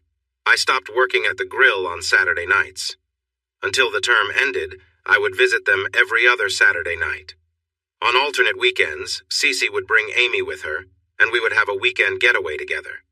Sometimes Amy would visit her mother, which left just Cece and me at home. They both believed this was a good idea since it gave us some time together. They saw each other all week, after all. The school term had ended. Cece returned home and Amy went to spend some time with her mom, who lived quite far away. Long-distance relationships are tough. We were getting ready to go back to our school routine, visiting Amy every other week, when something unexpected happened. One Monday afternoon after work, I received a call. "Jimmy, do you know who this is?" I recognized the voice right away. "Barb?" "Yes, it's me. I'm happy to think you remembered me. How are you?" "Getting older, bigger, and maybe not as handsome as before. How about you? Still beautiful?" I could sense her smile through the phone. Oh dear, time affects us all. While I was glad to hear from her, I wondered why she decided to call after almost 4 years. "How have you been? I heard about Bob. I'm sorry for your loss. I know you cared for him. How's Joanne? Still full of energy?" There was a brief pause. I thought she might have hung up, but then I heard her sob. Through her tears, she told me the news. "Joanne is not well, Jimmy. Her cancer has returned. It was too late when they found it. She has only weeks left, maybe just days. She wants to see you one last time to say goodbye. She mentions you often." "Where is she? When can I see her? Why didn't you call me sooner? This feels so unfair." "She's in the cancer ward at Baptist. You're on the family list so you can see her almost any time. Please go visit her." "Are you going tonight? Great, I'll be there in 30 minutes. We can go together." Barb seemed tired and down as she shared the rest of Joanne's story during the drive to the hospital. After our time together, Joanne married an accountant about 9 months later. He treated her well for a while, but then became distant. When she found out he was cheating, she ended it. Thankfully, her prenup protected her. Soon after, she learned her cancer had returned. He attempted to reconnect, but when he realized he wouldn't inherit anything, he disappeared. I didn't recognize how much I had changed until I saw her. She didn't recognize me until I spoke, and then the tears flowed. "Jimmy, thank you for coming. I know I look terrible. Barb should have warned me. You know how we girls are about looking nice for old friends." I had heard how she looked, but seeing her for myself was shocking. She had weighed around 105 pounds when healthy, but now her weight had dropped to 75. It broke my heart, but I managed to smile. "It's all right. It's just good to see you." Would the nurses say anything? She broke down, reaching out to me. With an IV in each arm, I had to be gentle, but I hugged her as tightly as I could. I tried to share all my love with her in that moment. I'm sure the nurses see this often, but the picture of me in my work clothes, a biker shirt, and jeans holding this small woman with tears on my face would be something they remembered. She clung to me until she fell asleep. I laid her down, gently stroking her hair. Barb stood in the doorway, wiping her eyes with a tissue. We talked as we drove back to her house. "How much longer will she be in the hospital?" I asked. "They can't do anything more for her now, so she will be sent home on Wednesday." "Should she be alone? Who will take care of her?" "I'll need to find someone to stay with her. I'll check in on her in the afternoon and evening. That's the best I can do." When Bob passed away, Barb took over the Ford dealership. She was a smart businesswoman, and the business grew. Bob's first wife's family was surprised they were left out of the will, but since Barb got along well with Bob's two sons, she gave each of them 18% ownership to keep them satisfied at the dealership. They all got along nicely. Bob's first wife was doing well on alimony, and to strengthen her bond with the sons, Barb gave her 4% ownership, with a promise that she could only sell it back to them. She received a quarterly dividend that was better than her old alimony payment. Everyone felt fairly happy. Barb worked in her office, keeping a close watch on the business. In the rural South, family means everything. The thought of Joanne being alone in her final moments made me very sad. Doesn't she have someone like family or an old friend who can be with her? No, dear, she doesn't. No siblings, and her mother is unwell in a retirement home. There's no one. I decided to help out of love, not knowing how much it would mean later. I'll stay with her after my shift. I can be there at night. Just have someone here so I can get to work in time. I can't let you do that. You have your own life. She wouldn't want you to spend your time on her. I want to do this and you can't stop me. Please have the nurse help me tomorrow so I can make her comfortable, and come by to help get her settled. I'll take it from there. Barb later told me she was upset at first, but in the end, Barb said to her, "Look at how big he is. Do you think two women who aren't close to his size could change his mind? I think we're stuck with him." When I arrived, she greeted me with sharp words, asking me to leave the sick woman alone. I wasn't wanted there, and if I didn't go, she said she would call the police. I just smiled and asked the nurse to show me how to check her IV and organize her medicine schedule. "If you want me gone, Joanne, just get up and throw me out. And please, no funny business. I'm in a serious relationship, so don't try to tempt me." Barb and the nurse actually laughed.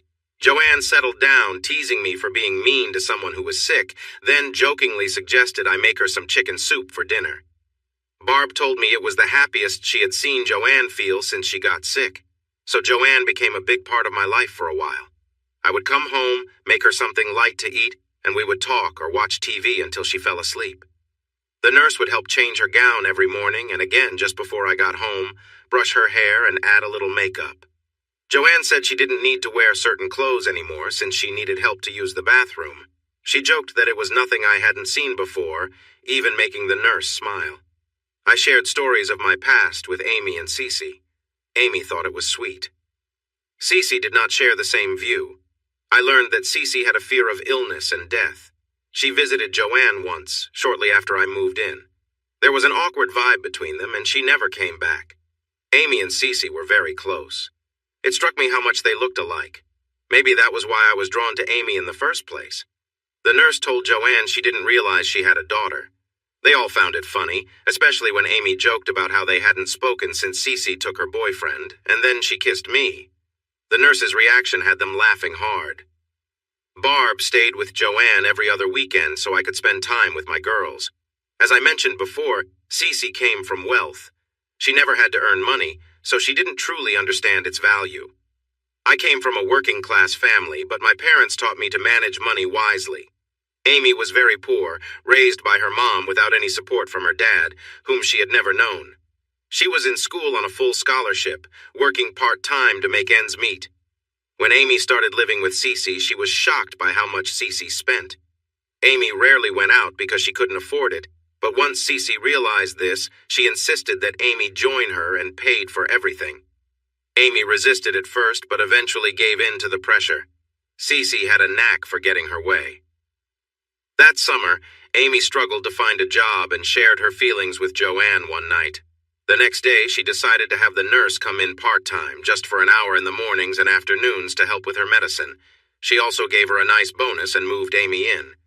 Amy wasn't happy about it, but Joanne said she would prefer having Amy around than me. If one of us had to leave, then it would have to be me, she said. We fell into a routine at home. I usually got up first to make breakfast, then I would wake up Amy. We tried to let Joanne sleep in, but she set her alarm clock and insisted on having breakfast with us. Much later, Amy confided in Joanne that she was worried she might leave before I got back, and all she wanted was one more chance to see me. I was facing some tough choices. If I didn't go back to school soon, I worried I might never do it. I applied and got accepted at Mountain State, starting as a junior, just like Amy. Cece had taken summer classes and was moving up to senior. I hadn't told anyone yet. I had saved enough for 1 year and a little more, hoping to find a job once I got there. Joanne held on until early August. As she started to fade, Barb came by every night. Hospice helped a few times. Amy shared all her feelings, trying to keep Joanne engaged for another day. When she revealed our first shared experience, Joanne smiled and said she had to thank both her and Barb for training me.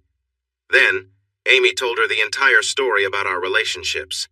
She mentioned leaving her some special items, especially the paddles.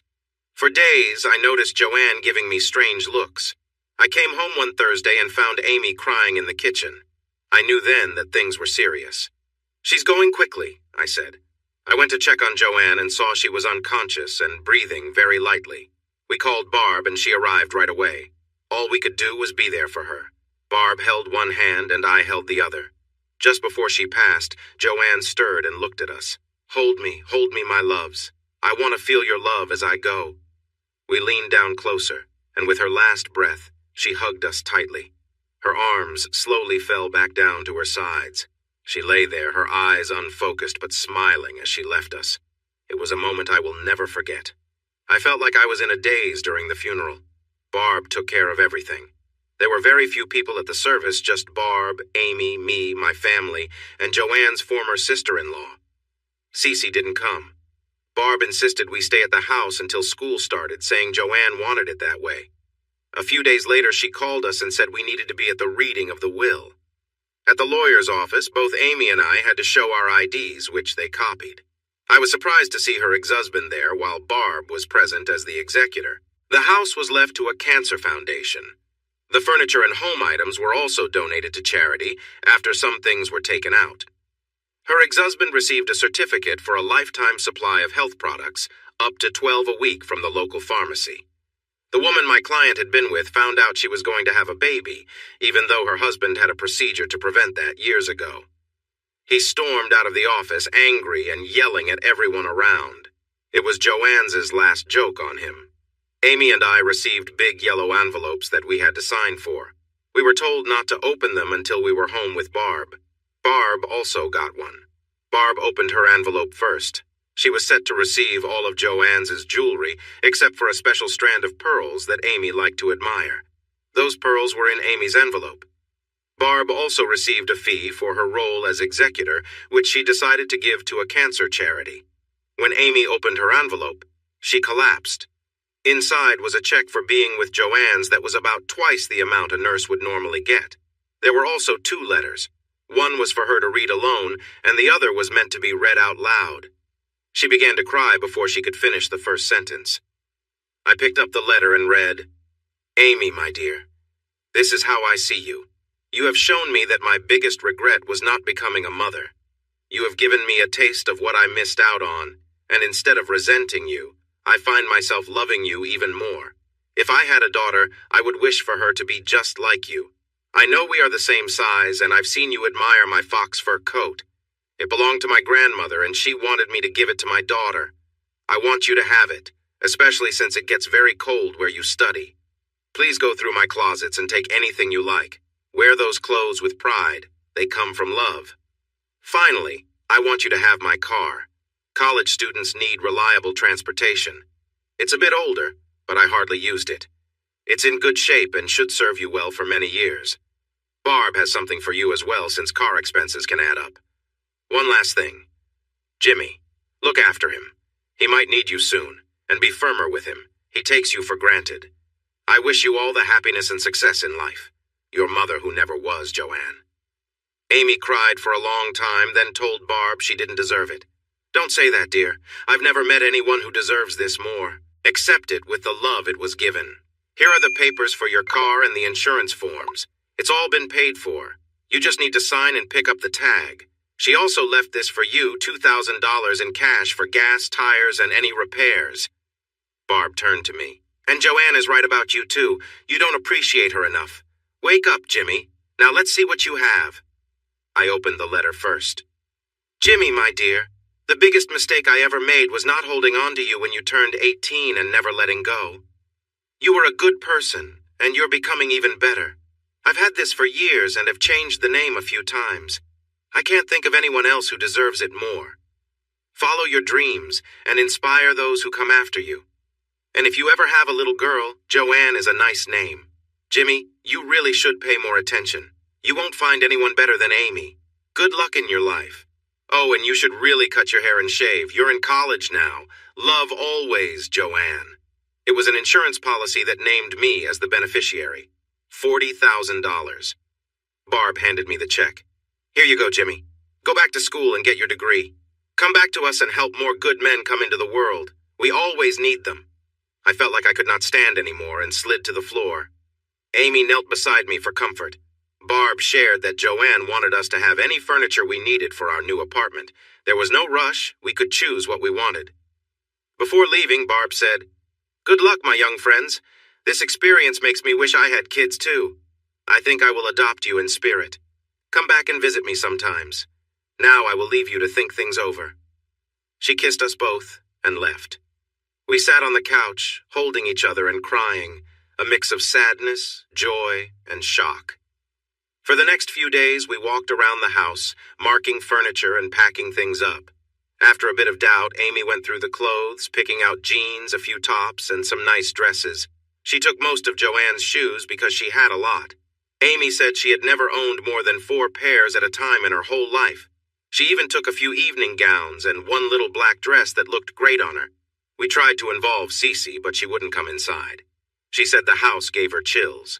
We kept collecting points for motel stays whenever we could. While we organized things, Cece was at her father's plant, busy with her internship. He was pleased to have her around, but kept her very busy, which made visiting her trickier. They say when it rains, it pours, both good and bad. When I put in my notice at Glib, I was told to see HR before making it official. Beverly, Joanne's former sister-in-law, was the HR director. She and Barb had helped return Joanne's ashes home and scatter them in the ocean. She often said that was her favorite memory of California. "Jimmy, we really hate to see you leave. You have been an excellent employee, and we have considered you for promotions several times. However, you've made it clear that you want to finish your education, so we've supported you. Remember when we first hired you? I mentioned scholarship opportunities. I'm happy to tell you that I can offer you this." She handed me a notification that I had been approved for a full scholarship to any state university I wanted to attend. If I maintained a 3.0 grade average, it would automatically renew for another year. You deserve this. Some people in management were unsure about you because of your appearance, but your community college teachers were really impressed and spoke highly of you. You have a great work history, and all your co-workers confirmed you are a good person.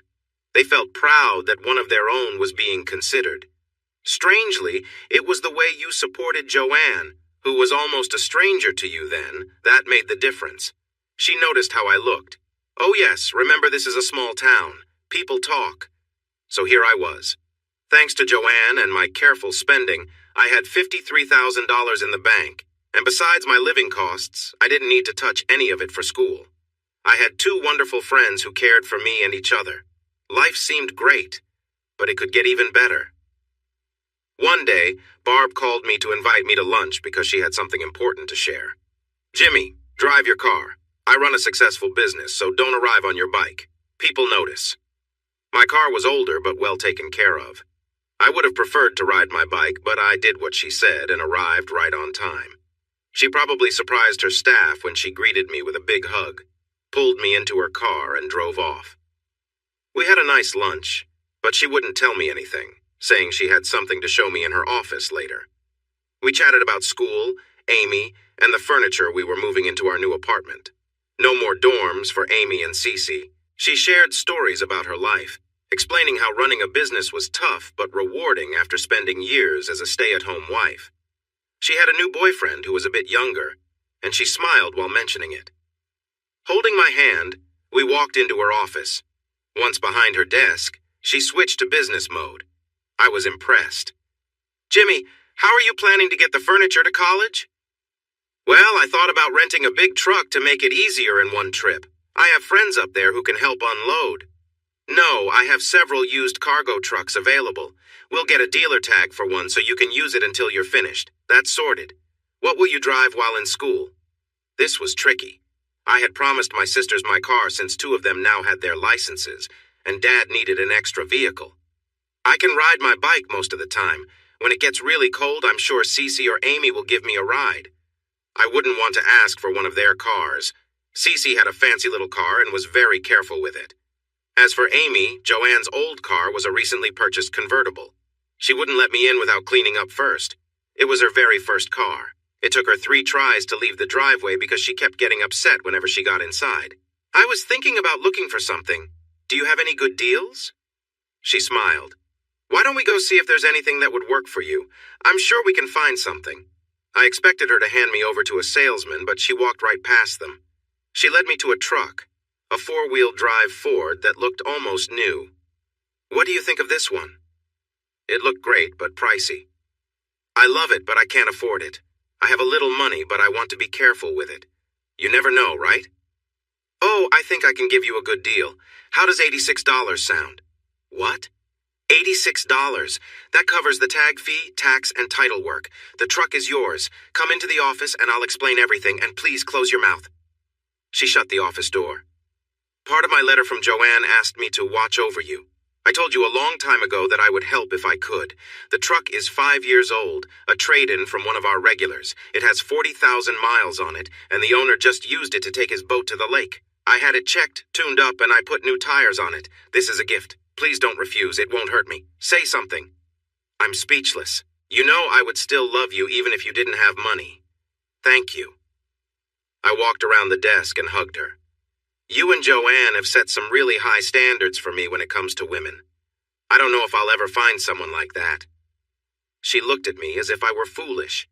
"That's not true. Haven't you noticed the girl who keeps following you around? Wake up, Jimmy. Now let's sign some papers. I already had the mechanic put your tags on the truck." I had a great vehicle. Amy had a nearly new car, and while we weren't rich, we were doing better than before. We found a nice apartment not far from campus and had some lovely furniture for it. Life was getting better. Before we left, I stopped by Joanne's house. I went alone at night. We had already given the keys back, so I stood by her favorite flower bed. I took a small amount of her ashes from the urn and spread them there. I couldn't stand the idea of her being completely gone. To honor her last request, I had cut my hair and trimmed my beard very short. As I scattered my hair around the bed, I said my goodbyes. "Thank you, Joanne. I love you. Goodbye." It might seem silly or sentimental, but it made me feel better as I drove away. Well, here I was, Joe College. It was tough to adjust at first, but after a week or 2, I found my rhythm. It was easier because I didn't have to split my time between school and work. I decided not to work during my first year so I could keep my scholarship for the second year. It helped that Amy and I were in the same major and took many of the same classes. This meant we could study together and support each other when things got tough. Cece was taking a class on workplace relationships but hardly studied and still passed.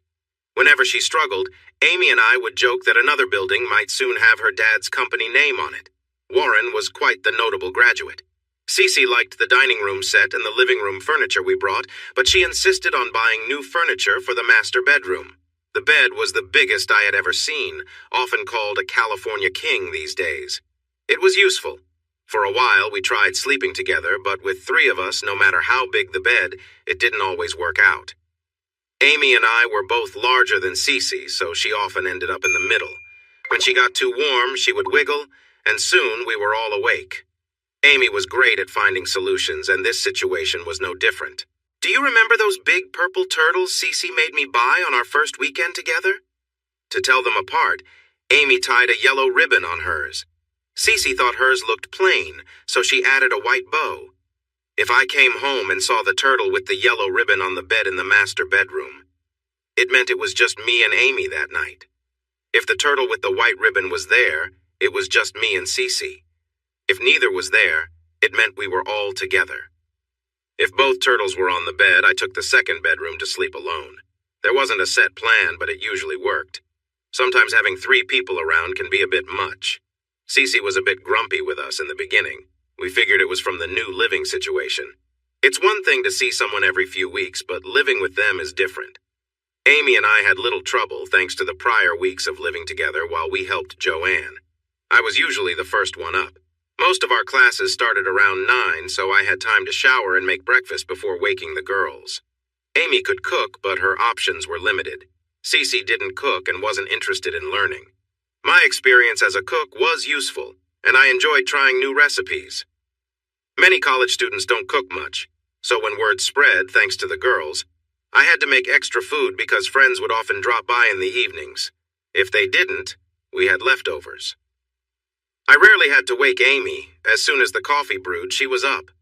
Over the years, I often thought that if I could create an alarm clock that smelled like coffee instead of beeping, I could make a lot of money on college campuses. She would have her first cup of coffee, and then we would wake Cece up. She was not a morning person. We usually rode together, but after she made us late a couple of times, we told her to either leave with us or drive alone. After that, she was mostly ready on time. The big event, as Amy called it later, happened on a Friday night just before Thanksgiving. Amy and I were alone when Cece walked in. We stopped for a moment, but she told us to keep going. She watched as I helped Amy feel happy, then went back to her room. The next morning at breakfast, Cece told me to take a nap when I got home. Why would I need a nap? I asked. Because tonight is the night I want to start a new chapter in my life. I want you to be well rested so I have a good experience. Amy stopped eating and said, "Huh? You heard me. I'm tired of feeling left out. I've decided to marry Jimmy so it won't be like I'm giving away something my husband won't have." I had never mentioned marriage. We had our whole lives ahead of us, and while I cared for Cece, I wasn't sure if marriage was in my future. CE, I haven't asked you to marry me. I'm not making any big decisions until I graduate, and that's still almost 2 years away. You haven't, but I have time to change your mind. I know you'll come around, especially after tonight. Amy went quiet. I didn't notice then, but Cece had just told her that her time was limited. I also forgot how competitive those two could be at times. Cece was just being herself, confident and sure, always getting what she wanted. The idea that someone might stand in her way was not an option for her. We went to school in separate cars because Cece had a late class. We usually rode together in my truck. For some reason, Cece was envious of Amy's car. Before, we always took the Mercedes and Amy sat in the back. That day was the first time I saw Amy really stand up to Cece. They decided to take turns driving, and when it was Amy's turn, Cece refused to sit in the back. "We're too big for the back seat. Why don't you let Jimmy drive?" Amy said. "No way. This is my car, and nobody drives it but me. If you don't want to ride in it, drive yourself." Cece was taken aback, and I had to turn away to hide my smile. In the end, I sat in the back seat. When Cece drove the next time, Amy surprised her again by refusing to sit in the back. "If you're too good to sit in the back of my car, then I'm too good to sit in the back of yours." This meant I was always in the back, and the mood was chilly during the ride. I figured out a way to solve this after about 3 weeks. By then, it was cold, so I would go out and warm up whatever car we were driving that day. That Monday, I warmed up my truck. Just before we went out, I shared my thoughts with them. "I'm really tired of arguing about cars. From now on, we will use my truck. This way, neither of you will drive and everyone can sit in the front. One day, one of you will sit in the middle and the other will take turns the next day. If this doesn't work for you, let me know now, and I'll start driving alone." They both looked surprised. Amy was usually easy to get along with, and CE was just starting to understand that I had limits. Amy smiled and said, "Thanks, I want the middle seat," and then she left. CE looked at me for a moment before also smiling. "Sometimes I forget how clever you are. Thanks." So I drove my truck while their fancy cars stayed parked in the driveway. But it kept things calm. From the time we began living together, I made an effort to treat the girls fairly. I remembered reading somewhere that having 4 wives could lead to more balance since one would be lonely, 2 would argue, and 3 would team up against 1. But with 4, the balance would shift and keep everyone happier. 4. It made me think about how much trouble that might cause. I turned to Amy. What do you think about this? At least she was straightforward. I don't know. It's about time, I guess. But I liked it when it was just our thing. Now I feel like I'm being left behind again. That surprised me. Haven't I always treated you both the same? The only difference is that she has more money, and I haven't seen any cash spread around when we're together. Plus, she might not be what you think, and when she gets comfortable, you can show her your interests. That made her smile. Joanne had kept her promise and left Amy her special box. At first, Amy was shocked, but then she started exploring new things we could enjoy together. She kept some things hidden away because she didn't want CE to see them. She told her it was just a collection of memories from Joanne, and she wanted to keep them personal. That afternoon, on the way home, Amy mentioned she would be spending the night with friends from her old dorm. I think the first time should be private between close friends. Be nice, Jimmy. Cece and I had a quiet dinner when we got home. Amy kissed her goodbye and left. CE looked at me. I need some time to myself. Why don't you go out for a drink? But just one. I want you to be alert tonight. I went to the Black Dog, a place I frequented when I first moved there. They didn't recognize me at first because of my new haircut and shorter beard. When they finally realized who I was, they warned me that the person I had an issue with was talking about settling the score if I ever came back. Sure enough, a couple of weeks later, we found ourselves at the bar at the same time. There's always someone who likes to cause trouble, so I got noticed pretty quickly. When he walked my way, I stood up. The bartender advised me not to start any fights and suggested I take it outside if I had to. He stopped a few steps away from me. We need to talk, buddy. To his surprise, I agreed. Do you want to do this here or outside? What do you mean? Do you want to settle it inside or in the parking lot? If it starts here, I'm only paying for half the damage. Or we could stay inside and talk it out. If we fight here, everyone would think I caught you off guard. But if we go outside and I knock you down, they'll know the truth. I could see he was thinking it over. If you do beat me, I'll be back. I won't give up until I win. Every time I come in, there will be a fight. I've got a lot of tricks, and eventually, I will win.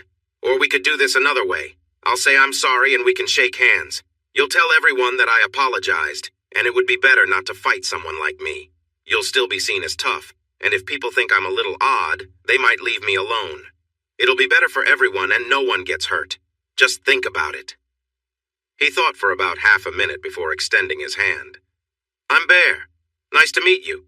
Just so you know, I can be a bit difficult when I've had too much to drink. I shook his hand. He laughed. I know what you're called. Loony. What else would you call someone a little strange? We sat down, and I told Bear I would buy the first round. The bartender said since we hadn't caused any trouble, our drinks for the night would be on him. 4 hours later, they carried Bear out and called Amy to come and get me. A few weeks later, Amy was with me when Bear came in. She marched up to him and scolded him for letting me drink too much. He laughed, lifted her up, and kissed her cheek, saying, Okay, if you can handle that guy, I'm a bit worried about you. From that night on, whenever Bear started to act up, Amy would pinch his cheek and start to lecture him like a child. He would always calm down. Everyone thought it was hilarious, but no one laughed in front of him. I came home to candlelight and soft music. CE was wearing a lovely blue outfit, my favorite color. There was a half-empty bottle of wine and glasses on the table. I picked up the wine and looked at her. She blushed and said that even though she didn't want me to drink, she felt nervous and needed to relax. I wanted to make the evening special, so I focused on her, doing little things I knew she enjoyed. Just as I was getting ready to do more, she gently held my head. You've had your fun with the snacks. Now it's time for the main event. Go slow and be gentle, but take charge, please. And I did my best. I tried to take my time, but CE was eager, and suddenly she pushed forward. She let out a small gasp and stayed still. Later that night, we lay close, enjoying each other's company. There was a warm sense of closeness as we relaxed together. Afterward, I cleaned up and we drifted off to sleep, feeling a deep peace and connection. The next morning, Cece woke up early. We spent some quiet time together sharing our plans for the coming days. Cece mentioned wanting to take things slowly and thoughtfully, hoping to keep our connection strong. When Amy came home later, she joined us, and we spent time talking and relaxing. Amy helped Cece get ready for the day, and they spent a while in the bathroom chatting and laughing together. As the Christmas holidays approached, our lives got a bit more complicated. Cece wanted Amy to spend part of the holiday with her family while also spending time with us. We decided that Amy would spend Christmas Day with her family, while I joined Cece's family for Christmas Eve. Though it was a little awkward at times, her family was welcoming. Her mother liked my new haircut, and her father asked me about my plans after graduation. I explained my goals, and he seemed thoughtful, mentioning that teaching was a meaningful path, though not always easy. After Christmas, I visited Amy's family, where her mother warmly welcomed me. I stayed for a couple of days, and Amy was glad for the company on the drive back, as she didn't like driving long distances alone. We decided to wait until we were all back together to exchange gifts. The girls insisted on getting a real Christmas tree, so we went to every tree farm in the area looking for the perfect one. I shared my opinion at first, but eventually they made the final decision. I still have a picture of them carrying the tree, with tiny Amy taking one end and Cece holding the top. Once Cece returned, we had a cozy night opening gifts. Amy was excited and playful, making us laugh with her enthusiasm. We each received funny gifts like matching sweaters that Cece insisted we put on right away. It was a joyful, light-hearted moment that brought us even closer as friends and partners. It was tough not to feel the shop owner's glare. They promised to wear the special items under their dresses for the New Year's Eve party we were invited to. It was a bit exclusive. I got the invite because of my high grades, and Cece got in because she was well known. Amy was going with me as my date. I had one more surprise for them. We all spent the night together, and as usual, I woke up first.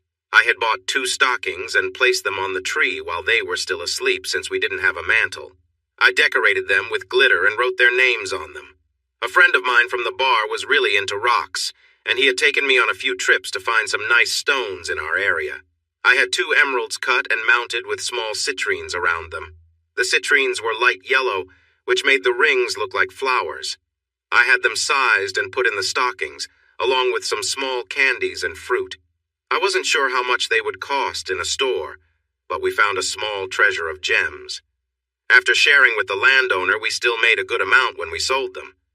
I used my stones to make the rings, and I had some money left over. As usual, Amy woke up to the smell of coffee. While she was filling her cup, she noticed the stockings. I told her it was an old family tradition, but she couldn't have hers yet because it was part of the fun to wait for the others to wake up. She opened the bedroom door and started bustling around, turning on the TV and radio and singing loudly.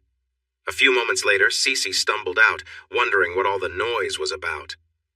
"Oh, good, you're up, honey. Would you like coffee before or after we check our stockings?" "What stockings?" "The ones Santa must have left on the tree. Look, it even has your name on it." That caught her attention. Soon, candy, fruit, and nuts were spread all over the dining room table. They giggled as they admired their spa certificates. Amy was the first to discover the treats. She pulled out a wrapped box and examined it closely. "What's this?" "Open it and find out. You must have been very good this year. CE, check yours too. Open them at the same time, please." They both gasped and put the rings on their left ring fingers. CE remarked that it looked somewhat like an engagement ring. Amy joked about discussing the idea of polygamy with some law students. They spent the rest of the day showing their appreciation. The girls went all out for the New Year's Eve party. This was a significant event at the university with bright students, professors, and noted alumni attending. Luckily, Cece's dad had another commitment and couldn't make it. I tried to hide my disappointment. They got ready in different rooms to avoid each other. Cece came out first. The only word to describe her was stunning. She wore a long, shimmering green dress with a daring split up the side and thin straps holding up the bodice.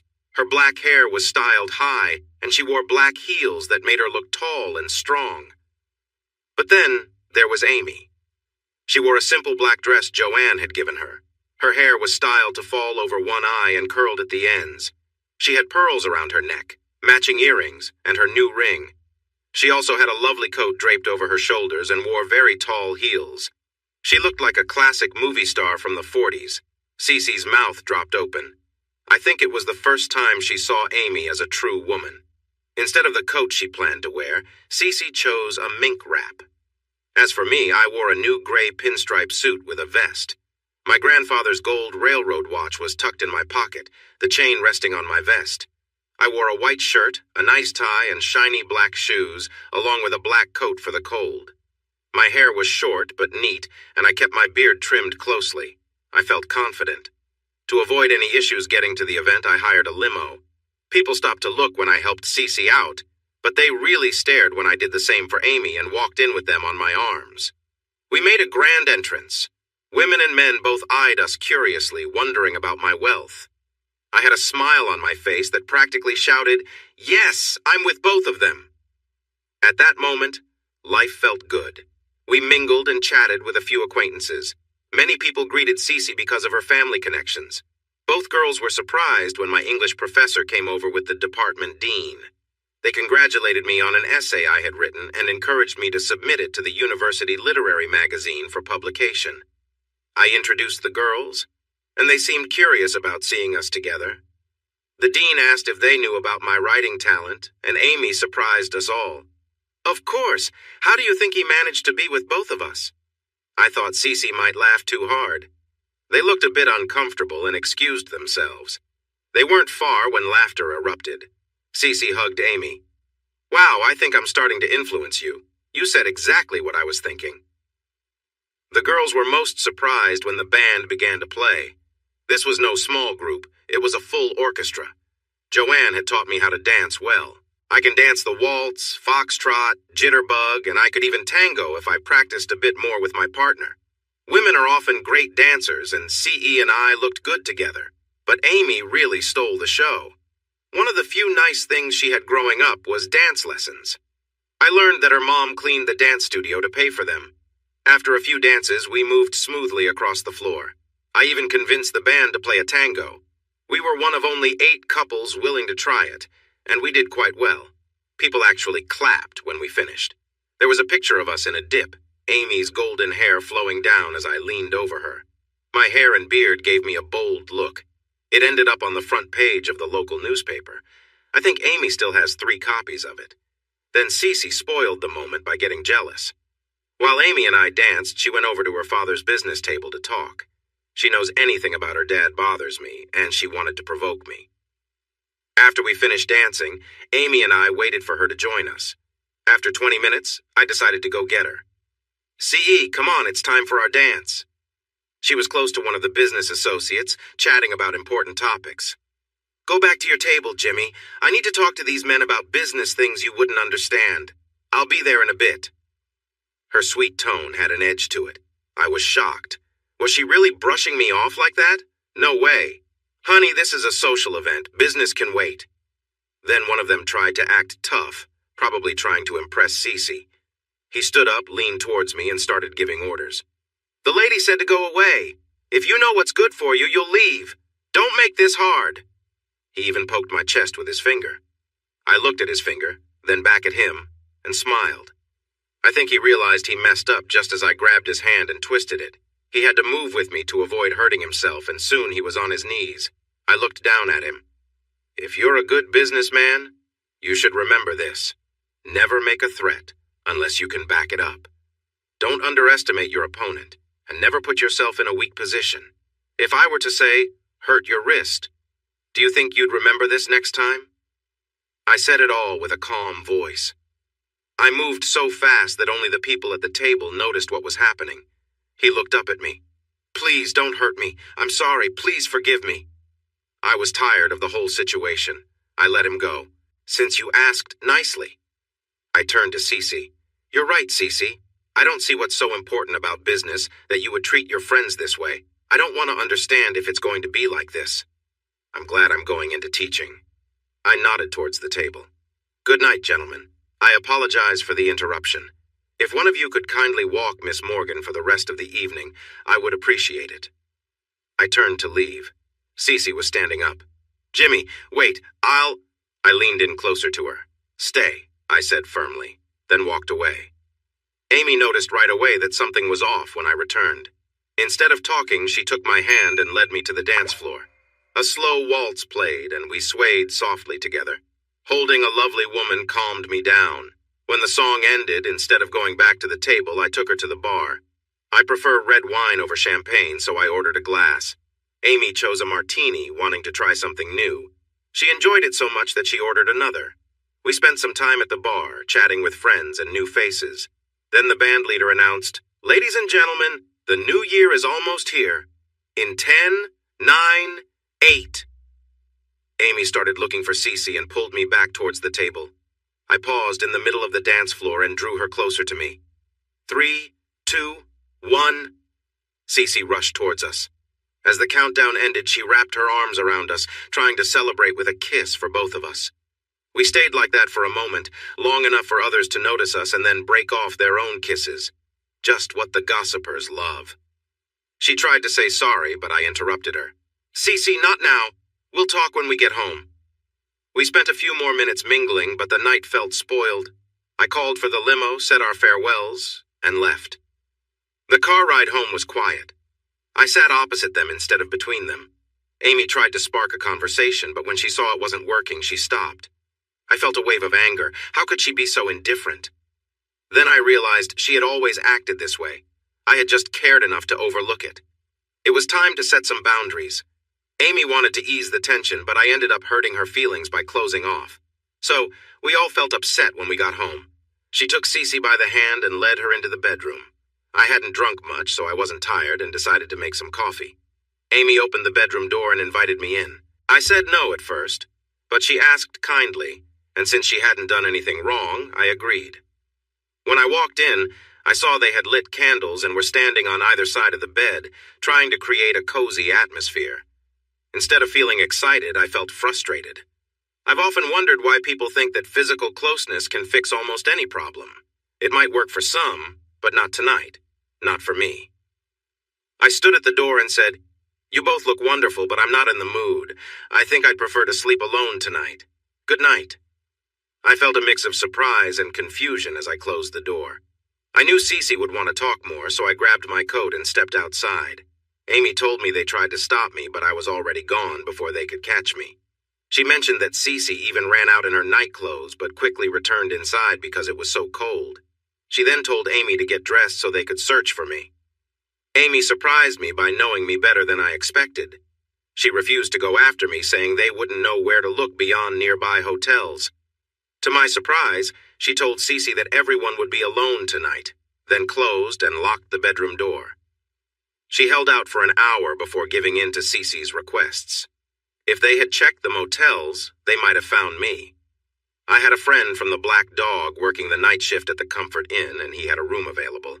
I paid in cash, parked my truck where no one would see it, and actually managed to get some sleep. Amy was the first to find me. They went in different directions, but agreed to check back at our apartment every hour. This was before cell phones were common. I was at a small diner when Amy spotted my truck. I saw her through the window and wondered if she would come inside. After a few minutes, she made her choice and walked in carefully. I sensed that if I startled her, she might turn around and leave. She slid into the booth, looking uncertain. "Want some coffee?" I asked. She nodded, and I called the waitress over. After she got her coffee, she leaned back, looking a bit more relaxed. "I'm sorry, Jimmy, we should go." I stopped her. "Why are you sorry? You haven't done anything wrong. I was trying to get away from the situation we're in, the whole thing with Cece. It can't last like this, Amy. Cece is graduating soon, and then she'll be gone. Trust me on this." Tears ran down her cheeks. "You're wrong. She'll never leave us. She loves us. We cried all night, Jimmy. We couldn't sleep. Please come home. We'll figure this out. She promised to change. You'll see." I held her hands gently. "Amy, she won't really change. She's set in her ways. I believe she loves you. I believe she loves me too. But I think part of her attraction is that we are something her father wouldn't accept, and living together complicates things even more. But even if she leaves, I will always care for you." She pounded her hands on the table. The waitress noticed, but I waved her away. She won't leave, you'll see. She loves us. She'll always love us. You're mistaken, Jimmy. Please come home. Everything will be better. As I sat there holding her hands, I realized two things. Amy cared for Cece more than she cared for me, and I probably felt the same way. When Cece eventually left us, it would hurt both of us deeply, so we went back home. Cece felt sorry for how she acted. She said that a mix of too much drinking and jealousy made her feel bad. She thought Amy and I looked so good dancing together that it hurt, while she felt awkward and out of place. We talked until we were too tired to continue. We all agreed to communicate better about our feelings. After a few kisses, we made up, and when it was time to sleep, we all shared a bed, but no one was in the mood for anything extra. For the next few weeks, things were quiet at home. As spring came, our spirits lifted. We wandered through parks, went hiking, and joined a mixed softball team. Cece and Amy were a fantastic pitcher-catcher duo. I played as a center fielder and was okay, but we ended up as the league champions that year. I have a picture of Cece and me holding Amy on our shoulders with the trophy raised high. Our next big disagreement happened during spring break. Amy got a job as a tutor. She taught English to freshmen who were struggling. Most of them came from wealthy families, and this was their last chance to pass. Some of them were athletes worried about losing their scholarships. They felt a lot of pressure.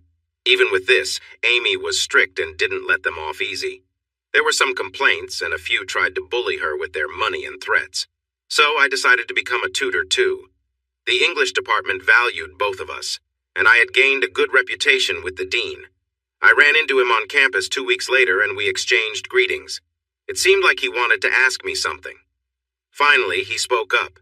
"James, those two lovely ladies at the party with you, one of them was Warren Morgan's daughter, right? Is it true you share an apartment?" I nodded.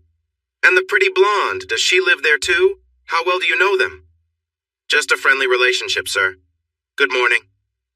I wished I could have taken a picture of the shocked look on his face.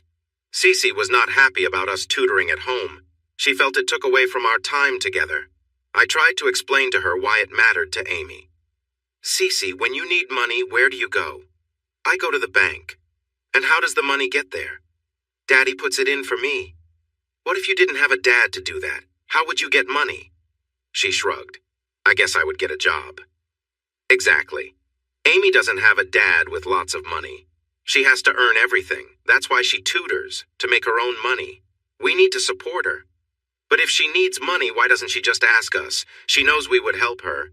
She has pride. She's already sensitive because she can't pay for her share of the rent or groceries. She just wants her own money. Amy was sensitive about this. Thanks to Joanne, she had enough for the essentials this term, but anything extra she had to earn herself. Her mom wanted to help, but she was managing on her own. Amy told her she had saved enough money over the summer to handle everything she needed. One thing that made a difference was the thoughtful Christmas gift she gave to Barb. Amy had written Aunt Barb on the tags, and it surprised Barb in a nice way. Barb hadn't expected any gifts, which made her feel special. It embarrassed Amy a little because she hadn't prepared anything for Barb.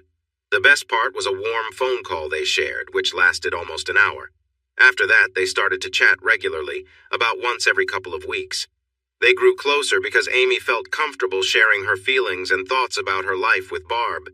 In late March, Amy even visited Barb. When she returned, she showed me a card Barb had given her. With this card, whenever her car needed servicing, all Amy had to do was show it, and the costs would be taken care of by Barb. I called Barb to tell her how much I appreciated this kind gesture. She scolded me for not joining Amy on the trip and had a serious talk with me about how I treated her. "Stop treating her like a child. Treat her like an adult publicly," she said. Looking back, I realized she was right. We often viewed Amy as the younger one in our relationship and acted accordingly. With spring break approaching, we all decided to go to Jekyll Island in Georgia. We had planned this trip for months. The place was beautiful, and back then it was quite affordable. Amy was saving her tutoring money for the trip. She was incredibly excited, especially since she had never seen the ocean. Then, 2 weeks before we were supposed to go, Cece announced she couldn't make it. Amy pleaded with her and begged her to change her mind, but Cece insisted it was a family matter and she just couldn't go. I was frustrated and decided to have a serious talk with her. "Cece, this is all Amy has talked about for months. Why can't you honor your promise to her?" "We're going. with or without you. If you choose to not join us, that's your decision, but we are moving forward. She was upset. Why can't you see? I have to take care of my family. We can always go another time. Cece, I thought we were your family too. It seems like what your dad wants always comes first. Now I'm helping Amy with some tutoring, and then we will finalize our vacation plans. Things became tense between Cece and me, and Amy found herself caught in the middle again. Amy even suggested we postpone the trip, but I lost my temper. You can decide what to do, but I'm going, even if I go alone. You choose. Cece watched as we packed the car. She still had 2 days before she needed to go home. Please don't go, she said. I'll make it up to you. Amy gave her a gentle kiss on the cheek and turned to me. Ready? I followed her lead and kissed Cece too. Ready? I tried one last time. You know where we'll be. Enjoy your vacation. She didn't respond as we drove away. For the first hour, Amy was quiet, but as we headed further south, she became more cheerful. She even let me drive her car for the first time, making me promise to keep it a secret. It was a 12-hour drive to the island. Once we settled in, Amy insisted we walk on the beach. The moon was shining brightly, and she stepped into the water. I noticed she had tears in her eyes, but I said nothing, knowing they were tears of joy. It's so beautiful, she whispered. That night we cuddled and fell asleep quickly. To my surprise, Amy woke up first and brought me coffee to start the day. I felt happy and grateful. Thank you. For what? I asked. For encouraging me to take this trip. Now let's grab some breakfast and go to the beach. We spent our days relaxing on the beach, playing in the ocean, and even saw dolphins. One time, off in the distance, a whale surfaced. We visited a water park where she lost her top on a big slide. An attendant reassured her it happened often, but she was quite embarrassed. She even convinced me to join her on a half-day fishing trip. I worried we might feel sick at sea, but after a little while, we were fine. Amy caught many fish, and she proudly shared the photos when we returned home. She always carried a small camera, which is why I have so many memories from that time. One afternoon, I was resting while Amy felt restless. She went to get some snacks and drinks. When she returned, she was wearing her bikini top and shorts. What's that smile about? Are you thinking something funny? She asked. A pretty girl in a bikini driving a car. It's a nice sight. Why wouldn't I be smiling? She kissed me, opened a couple of drinks, and settled next to me. Just as I was enjoying our good time, a black car pulled up. C.E.! Amy shouted, rushing to the car. It was Cece. They hugged and chatted excitedly. She hugged Amy back warmly. As they approached me, Cece smiled. Hi, Jimmy. Happy to see me? The hope in her eyes was touching. You know I am. If you can get Amy to let you go, I'll show you how much. The following days were filled with joy. Of course, they wanted to shop and returned with matching swimsuits. I noticed that as long as I was with them on the beach, people left us alone. But if I wandered off for a moment, a group of guys would gather around when I returned. I pretended to be a little jealous, which they both seemed to enjoy. And the closeness, wow. If I stepped out of the room when I returned, they were together. If one of them left, I would spend time with the other. We often joined in together. We really didn't want to leave. On the way home, I would ride with Amy for a while, then switch. I even got a chance to drive both cars. I had a serious chat with Cece during the ride. Graduation was coming up, and I asked her what she planned to do next. She hesitated, then opened up. My dad wants me to start working at one of his plants.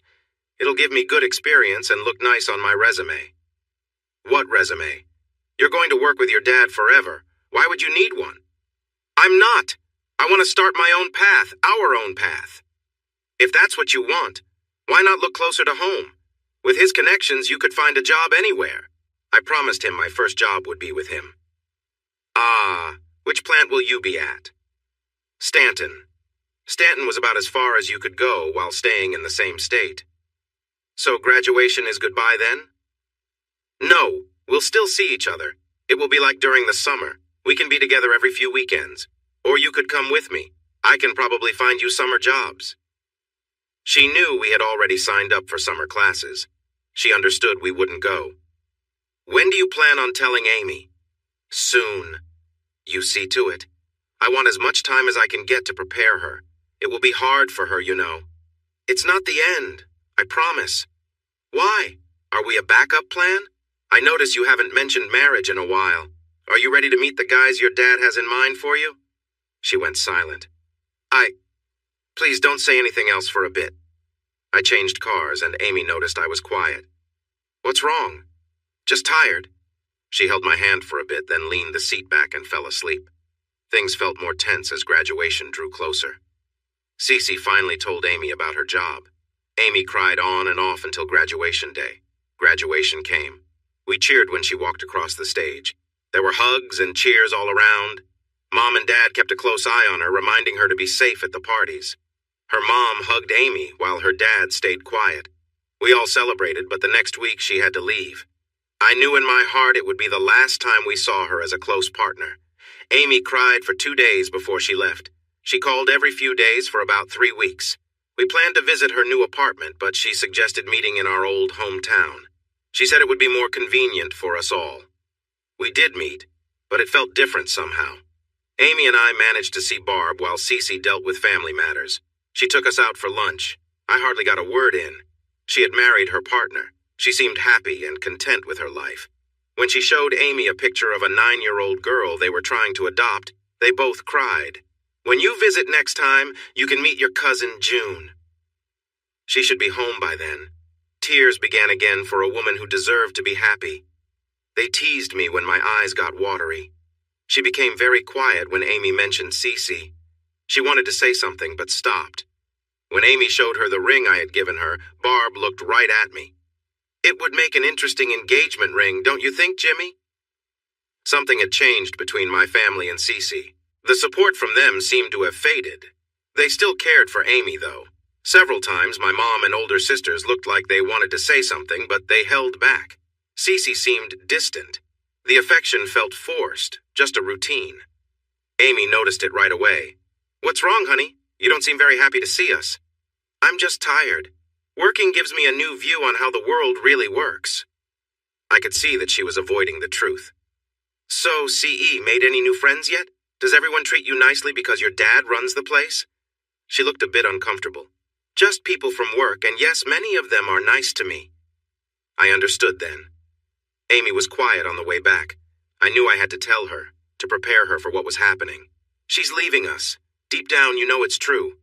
She didn't argue as much as usual. She's just tired. She'll be fine in a week or so. She called once in 3 weeks, then again after 2. Her calls were always short. She sounded so worn out. It was tough for her, and she wasn't enjoying it. Another 2 weeks passed. Amy was getting more anxious. The new school term was about to start, and suddenly I really wanted to talk to Cece. I called her workplace, and they said she had left early. I tried her home twice. The second time, a man answered. Hello? I'm sorry, I must have the wrong number. I hung up and called again, but it was the same voice. Sorry, I must have written it down wrong. Is this 5,355,353 inches? You have the right number. Who are you trying to reach? Cecilia Morgan? Yes, that's the right number. You must have been the one who called earlier. She let it go to the answering machine. She was going to call you back. We were busy just then. She's in the shower. Want me to have her call you back? His cheerful tone felt too casual. No thanks. Just have her call Amy and tell her the truth, and that Jimmy said goodbye. I decided to take a long bike ride. She didn't have the decency to call Amy, and 2 days later when we got back from class, all of Cece's things were gone. The ring I had given her was sitting on the kitchen table with a single-word note. Sorry. The next morning I was in my office thinking about the mixer from the night before when my office phone rang. Hello? There was a few seconds of silence. Though it was always love divided, it was never love denied.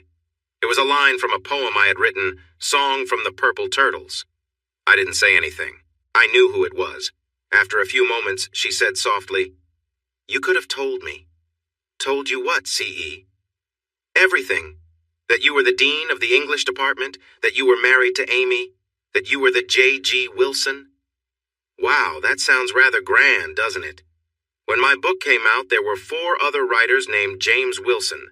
I'm the only one with the middle initial G, so they used my initials to tell us apart. Yes, I was a writer, but I didn't focus on novels. I mostly wrote essays, poems, and a few well-received short stories. Over the years, I grew as a writer, starting with the university magazine, progressing to a few regional pieces. Local newspapers published some of my essays, and then a larger chain picked them up, which meant more exposure.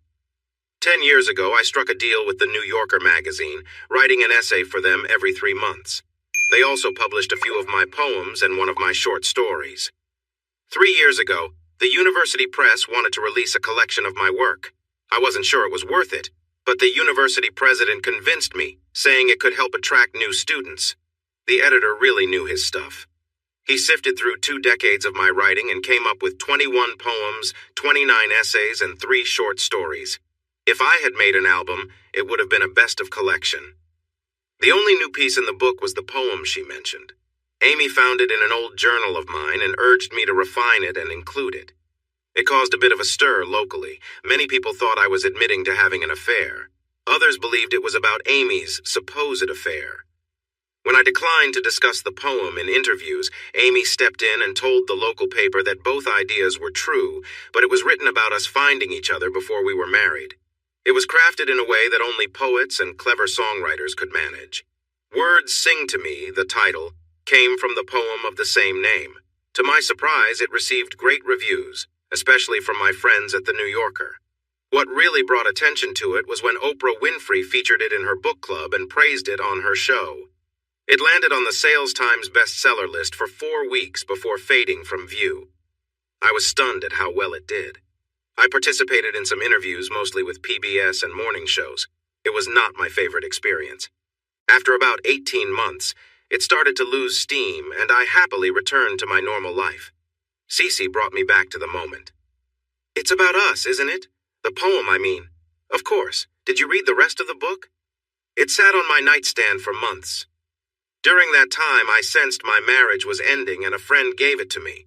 Her daughter had damaged the cover, otherwise I would have recognized it was from you. She said it was a comforting book and thought I would benefit from it. I always felt a connection to you, like parts of your story were meant for me.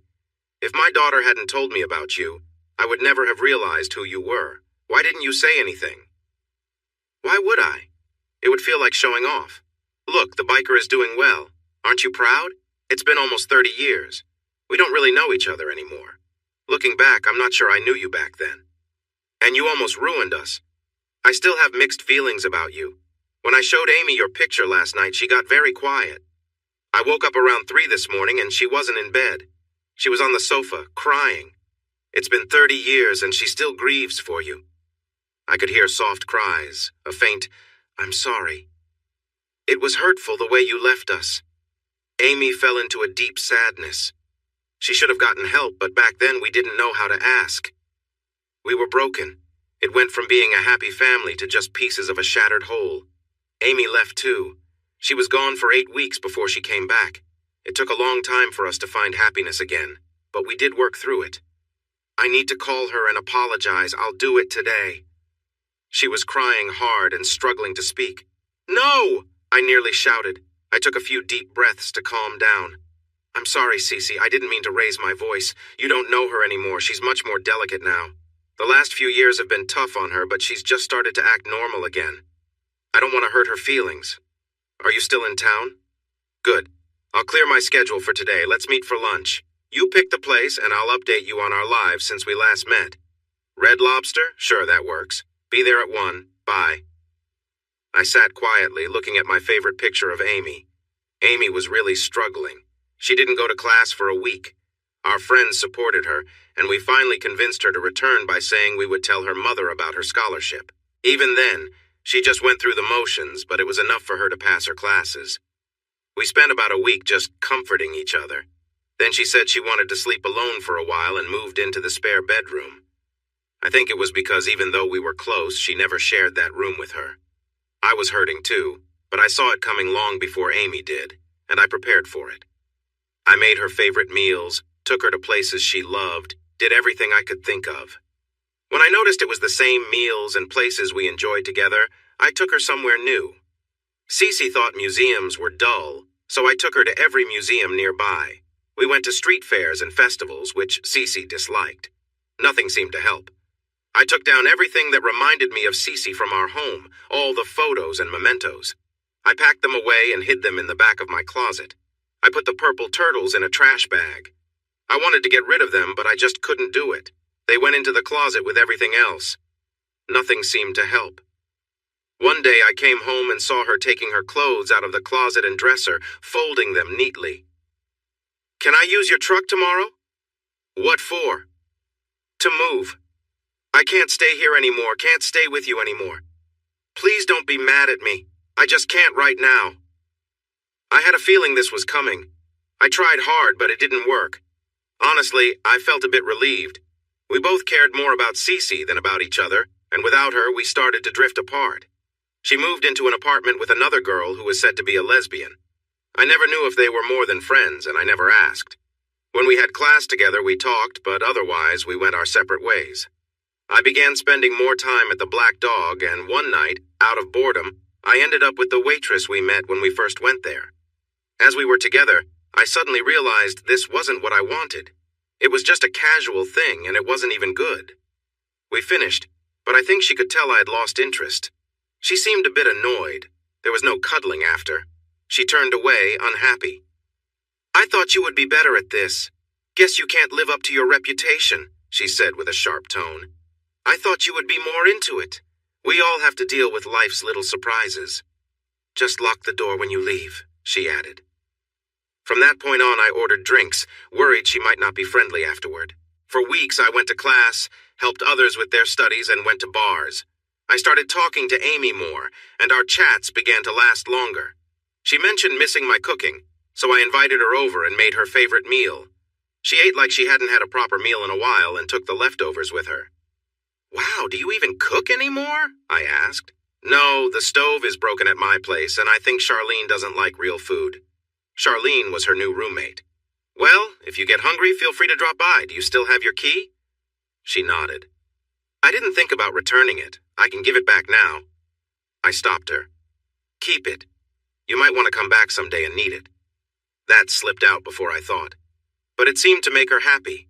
She gave me her first real smile since Cece left, hugged me tightly, kissed my cheek, and then she left.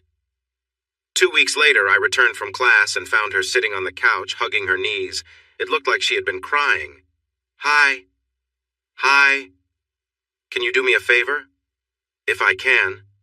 Take me for a ride. Make sure to dress warmly." It was getting colder. Riding season was almost over. I took her on the roads I knew she loved. I took her on the interstate, speeding up a bit. She liked going fast. We got home just before it got dark. I had made homemade chicken soup. I always cooked a big pot, not used to cooking for just me. I put it on the stove to warm up and sliced some bread for toast. We ate quietly, each lost in our own thoughts. While I was washing the dishes, I heard her voice. "Can I come home?" I didn't turn around. I just kept rinsing the plates. "Yes." "When? Is tonight too soon?" "No." I heard the door slam and then some knocking. She had locked herself out. When I opened the door, she was pulling a big suitcase. I helped her bring it inside. "Which bedroom?" I asked. "Ours." We prepared for bed quietly. She was already in bed when I got there, and she folded back the covers for me. I slipped in and wrapped my arms around her. It started with a little sniffle, then turned into loud sobs. I held her close, trying to comfort her. Eventually, she calmed down, moving from sobs to hiccups. "I love you," she whispered, falling asleep. She slept for 10 hours, waking up only when the smell of coffee filled the air, as usual. We were careful and gentle as we rediscovered each other, both mentally and in the little moments we shared. We learned new things about one another and fell more in love once again. She began to decorate the apartment, making it feel like ours. I knew why she was doing it and supported her, helping when I could and giving my honest opinion when she asked. I had the ring she gave back when she moved out, and I had another ring well hidden. One night, about 6 months later, I placed the ring on her finger while she slept. She didn't notice until she reached for the coffee pot. She paused, looked at the ring, kissed it, and gave me a smile that filled me with joy. At that moment, I realized that my life would not be complete without her. I took her hand and kissed the ring. Holding her hand firmly, I said, "Amy, I need to ask you a serious question." She looked a bit nervous, but replied, "You can ask me anything, love. What is it?" "Do you think you could be happy married to a teacher? I may not earn a lot, but I would love you." That was all I could get out before she jumped across the table, sending pancakes and scrambled eggs everywhere. It took a long time to clean up. On the floor, amid the hugs and joy, I think I heard a yes.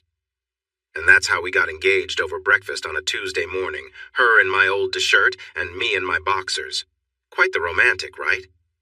After we cleaned the kitchen, she shooed me out of the house.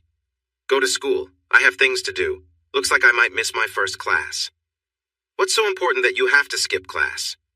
She gave me that look, the one that seemed to say, "Men just don't get it."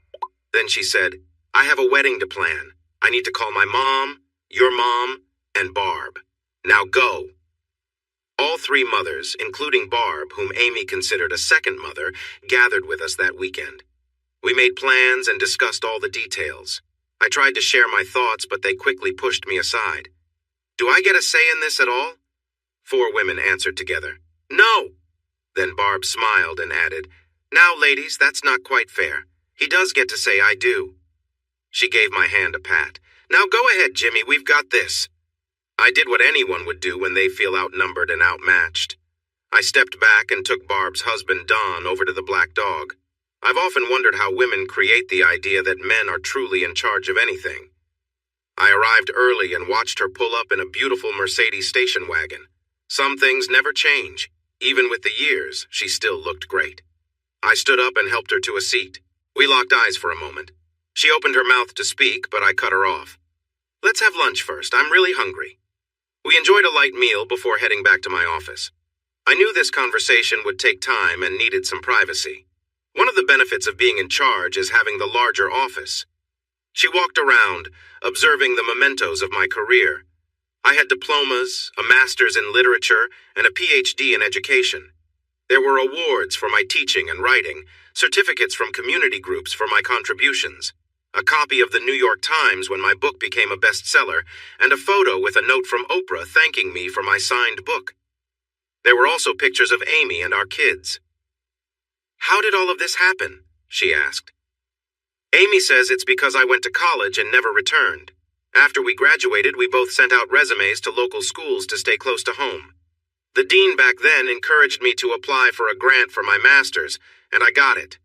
Thanks to my mentors, I later earned my PhD. Once I finished, I was offered a teaching position. I navigated through office politics until I earned tenure. After that, it felt like I kept moving up the ladder until I reached my current role. The only place left to promote me to is retirement, and that hasn't happened yet. Amy got a job at the school where she interned, and for 6 years, she was our main support. While working, she also pursued her master's in primary education. After I found my position, she left her school job to complete her PhD. Now we're known as the Doctors Wilson.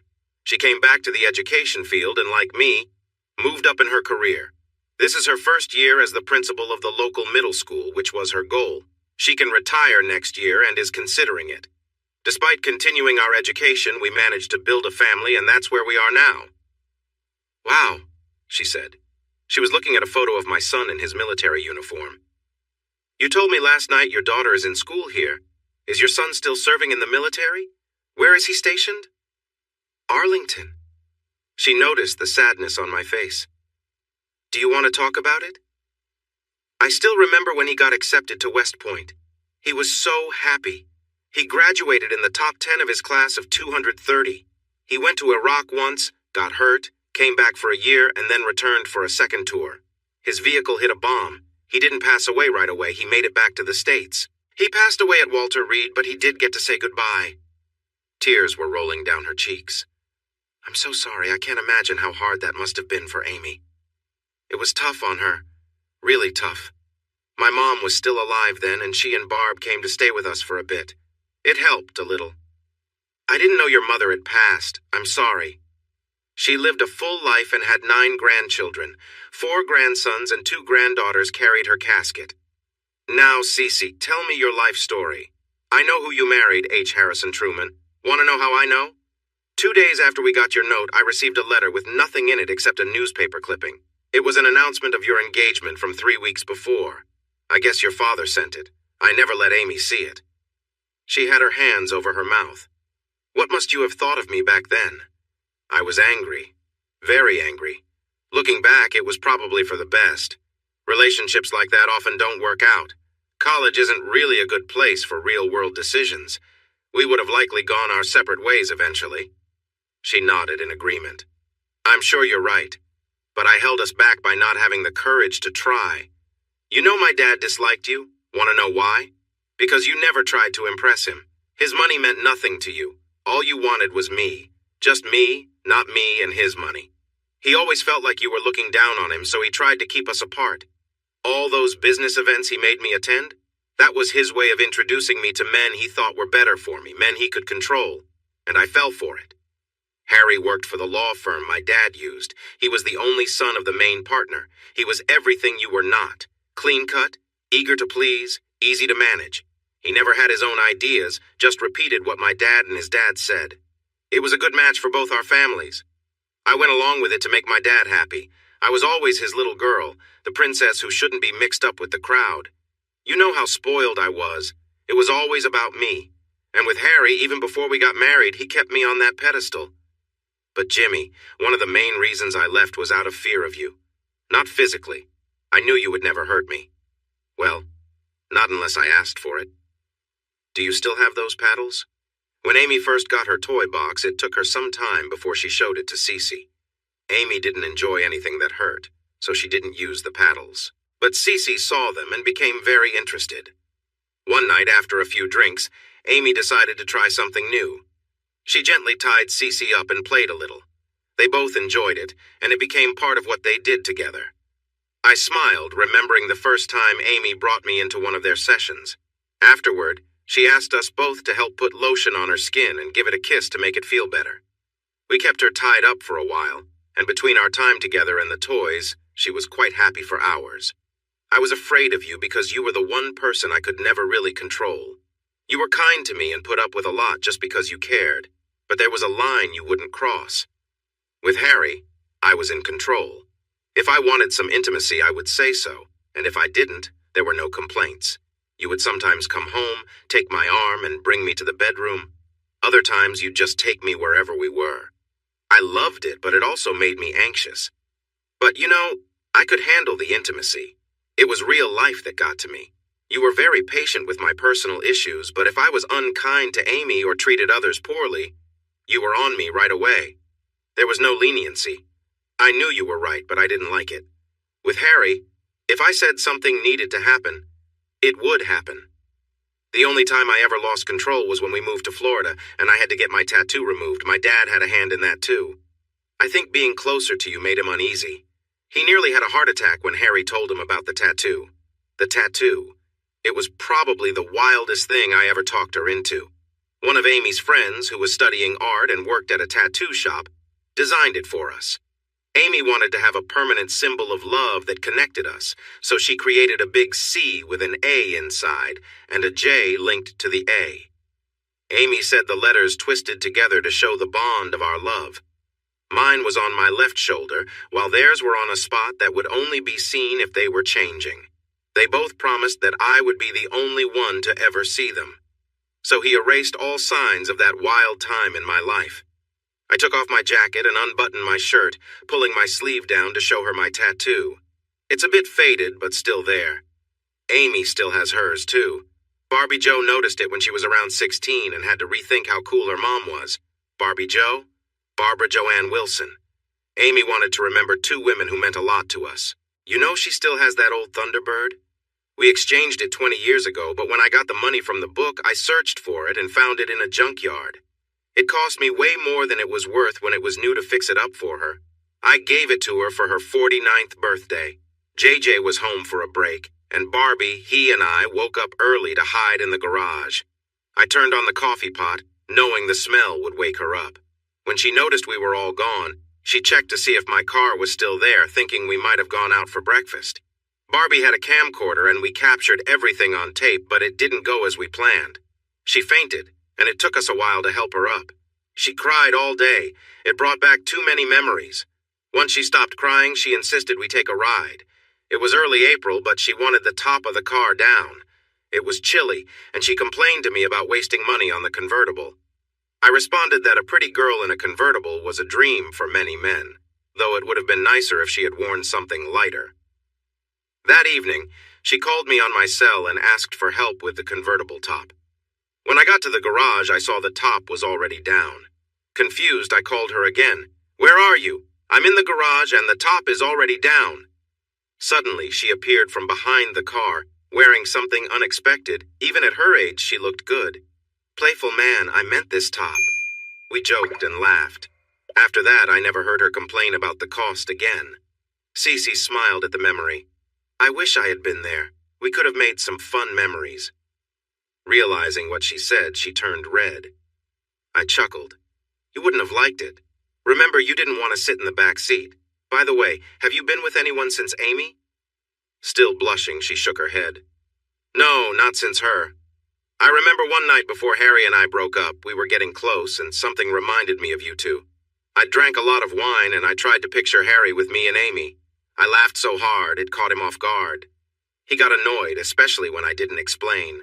It ruined the moment, to say the least. I don't miss being with a woman. I miss being with Amy. I was only with Harry during our marriage. We never had the same excitement I had with you two, but it was comfortable. We had 4 kids. The 2 oldest are married now, and I'm a grandmother. My daughter is with me, and my youngest son is in prep school in Virginia. My nest feels empty. It wasn't a bad life. Yet through the years, I would think of you and Amy and what could have been, and it would make me sad. An awkward silence filled the air. Let's change the topic. You mentioned Amy was having some issues recently. Is she doing better now? She's much better. It was related to work, and we almost didn't pull through. We had a brief separation. It started just before JJ passed away. She became moody and unfocused. She didn't want me to touch her anymore and began sleeping in his old room. After we got back together, we learned it was early menopause. Unfortunately, she also suffered from depression, something the doctors said went all the way back to when you left, which led to her leaving me. When we lost JJ, she started to fall apart. She became sure that I was being unfaithful. Her behavior changed. It was bordering on harmful toward me. She never directed any of that anger at Barbie, but she stopped inviting friends over because she was scared that her mom would get upset. Things got so tough that Barbie spent the summer with Barb. I was relieved when it all reached a breaking point. I was working part-time at the Black Dog. Amy was on summer break, and I had taken some time off to be with her. I got that job mainly to get away from home. One night, I had to kick out a drunk customer, and later that night, he and 2 of his friends attacked me. Maybe I was slower than I used to be because they really hurt me. I had a hurt jaw and a hurt shoulder. I spent the night in the emergency room. I tried calling, friends tried calling, even the police called, but she never answered. I finally got home at 6 in the morning. She wasn't there. I was heavily medicated, so I just collapsed onto my bed. 4 hours later, I woke up to Amy yelling at me. She thought I had been with another woman and had gone out searching for me. We had gone to visit JJ at college and stopped in New York to see a Yankees game on the way home. Barbie had gotten a little wooden bat as a souvenir. She grabbed it and started hitting me with it. She broke my nose and hurt my face. In the struggle, I got the bat and pushed her away. For a moment, she seemed to realize what was happening. She covered her mouth and ran out of the room. I was in a lot of pain, but I didn't want to call for help and explain what had happened. Do you remember Todd, the officer? He married Flower later on. He was in charge of detectives at that time, but now he's retired. I called him, and when he saw me, he took me back to the emergency room. I ended up staying in the hospital for 2 days. Todd found Amy wandering in the park near our home and checked on her. I had to ask for help from everyone I knew to keep her out of a mental health facility because it would have ruined her job. The agreement was that she would get help immediately. I had no choice. I filed for legal separation and insisted she meet me at the lawyer's office. I asked Todd to make sure she had a lawyer to protect her interests. It was a really tough experience. She was crying and pleading for forgiveness. I knelt down to get her to focus. Amy, look at me. We need to do this. Your lawyer will go over everything, but this is necessary. The separation will last for 12 weeks, and we can only communicate through email. You must have a medical checkup and a mental health evaluation. You'll see any recommended specialists as soon as you can. I will get updates every week, and if you refuse to follow your doctor's advice, it could lead to divorce. Remember, please don't try to contact me except by email. I care about you, Amy, but I'm scared to be with you right now. Her mom came to stay with her. Flower and a few of her closest friends took turns visiting her home to help her mom out. I didn't receive an email the first week. I called my lawyer on the Tuesday of the next week to start the divorce, but he suggested I wait until Friday while he looked into things. On Friday morning, I got a message from her apologizing for being late in responding. She had been to our doctor and 2 specialists. The following week brought 3 emails. One was from a specialist helping her with menopause, another for depression. She mentioned she was taking medication, 3 new prescriptions. The third message was directly from Amy. She apologized for how she treated me and asked for the time she needed in her recovery. She also said she loved me. In the next 3 weeks, her messages were more positive, saying how much better she felt, but they always ended with an apology. I began to feel hopeful. Her doctors were sharing good news, and her friends told me she would smile more often. Her emails got longer and felt more personal, filled with memories of happier times. Barbie Joe returned and supported what I had been hearing. Then, in the 9th week, she came to me in tears with a handwritten note from her mom. I still keep that note. Dear husband, I know we agreed to only communicate through email, but this message is too personal. Please forgive me for this, but I think you will understand once you read it. One of my doctors found something unusual in my blood work and scheduled more tests. I met with him last Friday and struggled over how to tell you, but I feel you need to know, and I have a favor to ask. My thyroid isn't working correctly. The doctor can explain it better than I can if you speak with him. This issue caused my early menopause and is upsetting my hormones. I need surgery to address it, and it is planned for next Thursday. Now, the favor. While the surgery itself isn't life-threatening, the doctors found a growth that must be removed. It is near my vocal cords. The surgeon is confident he can take it all out, but there's a chance I might lose my ability to speak. In the spirit of the love we've shared, I'm asking you to be with me before the surgery. I want the chance to tell you that I love you one more time, just in case. Please, Jimmy, I'm asking you.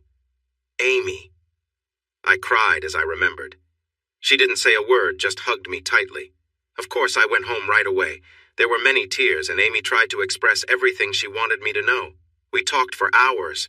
On the morning we were headed to the hospital, she handed me a packet saying it was just in case. I opened it months later. It was a CD of her voice. She had recorded a message for every day of the year, including holidays. I had one of my assistants help me program it into my computer. Every morning when I log on, this is what I hear. I opened my laptop. Amy's voice played right away. Good morning, honey. It's September 10th. I just wanted to tell you I love you. Have a great day. Every time I hear her, I feel so lucky. On the day of the surgery, I was really anxious. Amy tried to calm me, but when the surgeon asked me to sign the forms, I almost lost it. The surgery was a lot more serious than she let on. I held her hand while they gave her the medicine to make her sleepy. She kept saying, I love you, until she drifted off. The surgery was supposed to be quick, but it stretched to 3 hours. I thought I would go crazy waiting. When it was finally over and the doctor said she was okay and would be able to talk, I broke down. Barb comforted me, letting me release everything. Amy was still alive, pushing 70 but still strong. Before the surgery, Amy spent her time talking to everyone she could. She spoke to Barb for hours. This was too big to keep secret, and when people realized she might be saying goodbye, they rushed to the hospital. Our school and college communities are close-knit. Everyone loved Amy. The waiting room overflowed. When they moved her to a room, it looked like a garden filled with flowers. I stayed by her side for 11 hours, holding her hand, wanting to be there when she woke up. I dozed off and woke up to see her looking at me, her small hands holding mine. Then I heard the most beautiful sound. It was weak, but I understood every word. Hi, honey, I love you. Will you come home now? We didn't recover overnight. She had her own counselor, and we also saw a marriage counselor together. For most of our lives, we packed our time with school, kids' activities, and work. We loved each other, but rarely had the chance to show it. We quickly changed that. She still sees her counselor twice a month. So, Cece, that's where we are now. If you want to be part of our lives again, it's going to take time. Here's her email address. Send her a note about everyday things, kids, work, that sort of stuff. Let her lead the way." I pulled her close and kissed her softly. She was surprised and pushed back gently. "What was that?" "That, my dear CE, was a trip down memory lane, and you're still a fantastic kisser. I'm glad my practice paid off over the years." Her smile was bright. "Your practice? When we first got together, I wasn't sure you even knew how to kiss. It took me months to help you. I need to go back to Amy now. I'm sure it won't be long before I see you again." This time she kissed me back. "I never stopped loving you both. And yes, this isn't the last time you'll see this big surprise. Part 3, a triangle inside a circle." She followed my request. Short emails turned into longer, more personal ones. I watched Amy closely. She was a bit quiet after the emails for a while, but slowly she began to look forward to them. She even wanted me to read them with her. Cece gave her phone numbers, saying she would love to hear her voice, but it was up to Amy. 4 months after they started talking, Amy called Cece. Their chats followed the email pattern, starting short and becoming long. I talked to Cece about once a month just to keep in touch. Our conversations began short too, but like Amy, they grew longer, mostly sharing stories from our younger days. After 8 months, Amy came to me with news. "I'm going to see Barb this weekend. It's her birthday. She's turning 70 this year. We're going to take her to a club with entertainment. It'll be fun." Despite her age, Barb was full of energy and looked much younger. I suppose being wealthy has its perks. She said she wasn't trying to turn back time, just slow it down a bit. "Have a great time, dear. But if Barb does something wild, don't call me for help." I've talked to her about behaving. Just because she has a little fun doesn't mean she's out of control. Did you know she keeps one of those costumes on her wall? She says it's a better trophy than any deer or fish. Barb would never slow down. She would keep going until she was worn out. I still care for her, and I always will. Jimmy, I'm having lunch with Cece while I'm there." I could have said a lot of things, but I simply replied, "Tell her I said hi." She was a bit quiet when she returned, but seemed fine otherwise. 2 months later, Cece visited to see her daughter and stopped by our house. It was a quick visit. I told her she looked great. She had lost about 30 pounds. Before she left, she hugged and kissed us both. Amy worried about Cece's weight. She said if Cece lived here, she would encourage her to stay active. Cece giggled and said, "Oh, we should have done that when we were younger." I was surprised and blushed, which made them burst into laughter. The next spring, I found them again on the sofa. "Hi, Cece. Are you here to see your daughter?" "Yes and no. I'm visiting her and I'm considering moving here. Nobody knows me at home anymore. I disliked Florida, and this place holds my happy memories. Amy will help me look at condos. Is that okay?" She was a bit defensive and bold at the same time. I looked at Amy and said firmly, "I don't want you to go." Amy got upset. "Who are you to tell me what I can do with my friends?" "Well, I'm your husband for one, and you're an adult, so you can go anywhere you choose as long as it makes sense." It was a silly question, so it deserved a silly answer. "Call Flower. Doesn't she work in real estate? I bet she could use the business." They looked at me like I was joking, then started to smile. "Has he always been this difficult?" Cece laughed. "No, but he's definitely gotten better at it over time." They both stood up, gave me a big kiss, and called Flower. A month later, she owned a 3-bedroom condo just 10 minutes away. At first, we only saw each other once or twice a month, but soon she was almost always there, or Amy was at her place. We started spending Friday nights together, sharing a meal, watching a movie, enjoying each other's company. The only tough moment happened one night when we were at the house, sipping wine and chatting. Something she said made Amy take out some old photo albums. They sat on the couch together looking at the pictures and reminiscing. One photo seemed to bother Amy, and she fell quiet. CE noticed and wrapped her arm around her, giving her a comforting hug. "What's wrong, sweetie?" CE asked. Then Amy let out a rush of feelings. "You left us. We loved you, and you left us. How could you be so cruel and cold? We loved you." She pushed CE away and curled up at the end of the couch, crying as if it had just happened. Cece was in tears too, repeating, "I'm sorry," over and over. I gathered Amy in my arms and took her to the bedroom. CE mentioned leaving, but I had a simple answer. "Stay." I hugged her tight. whispered comforting words, and once she calmed down, I gave her a sleeping pill for hard days and tucked her in. Cece was still crying, so I sat next to her and wrapped my arm around her, letting her cry for a bit. When she was quieter, she thanked me for understanding and started to get up. I stopped her. "CE, if you care for her, you need to stay. You have to be here when she wakes up. If you're not here, she may feel you are leaving her again. If you want to stay close, you must be here now." It took her a moment to get it, but she finally said she would go home and get some clothes for the morning. "No, don't go. She may wake up soon. Stay." "But I don't have anything to sleep in." "Just sleep how you are. We've seen each other like that before. It's important to me." So she stayed. Old habits die hard. I was the first one awake. I took a robe to Cece and knocked lightly before entering. It looked like she had decided to sleep without clothes. The covers had slipped, and I quickly pulled the sheet up when she started to smile. "I remember a time when you would be pulling the other way," I said. "So do I.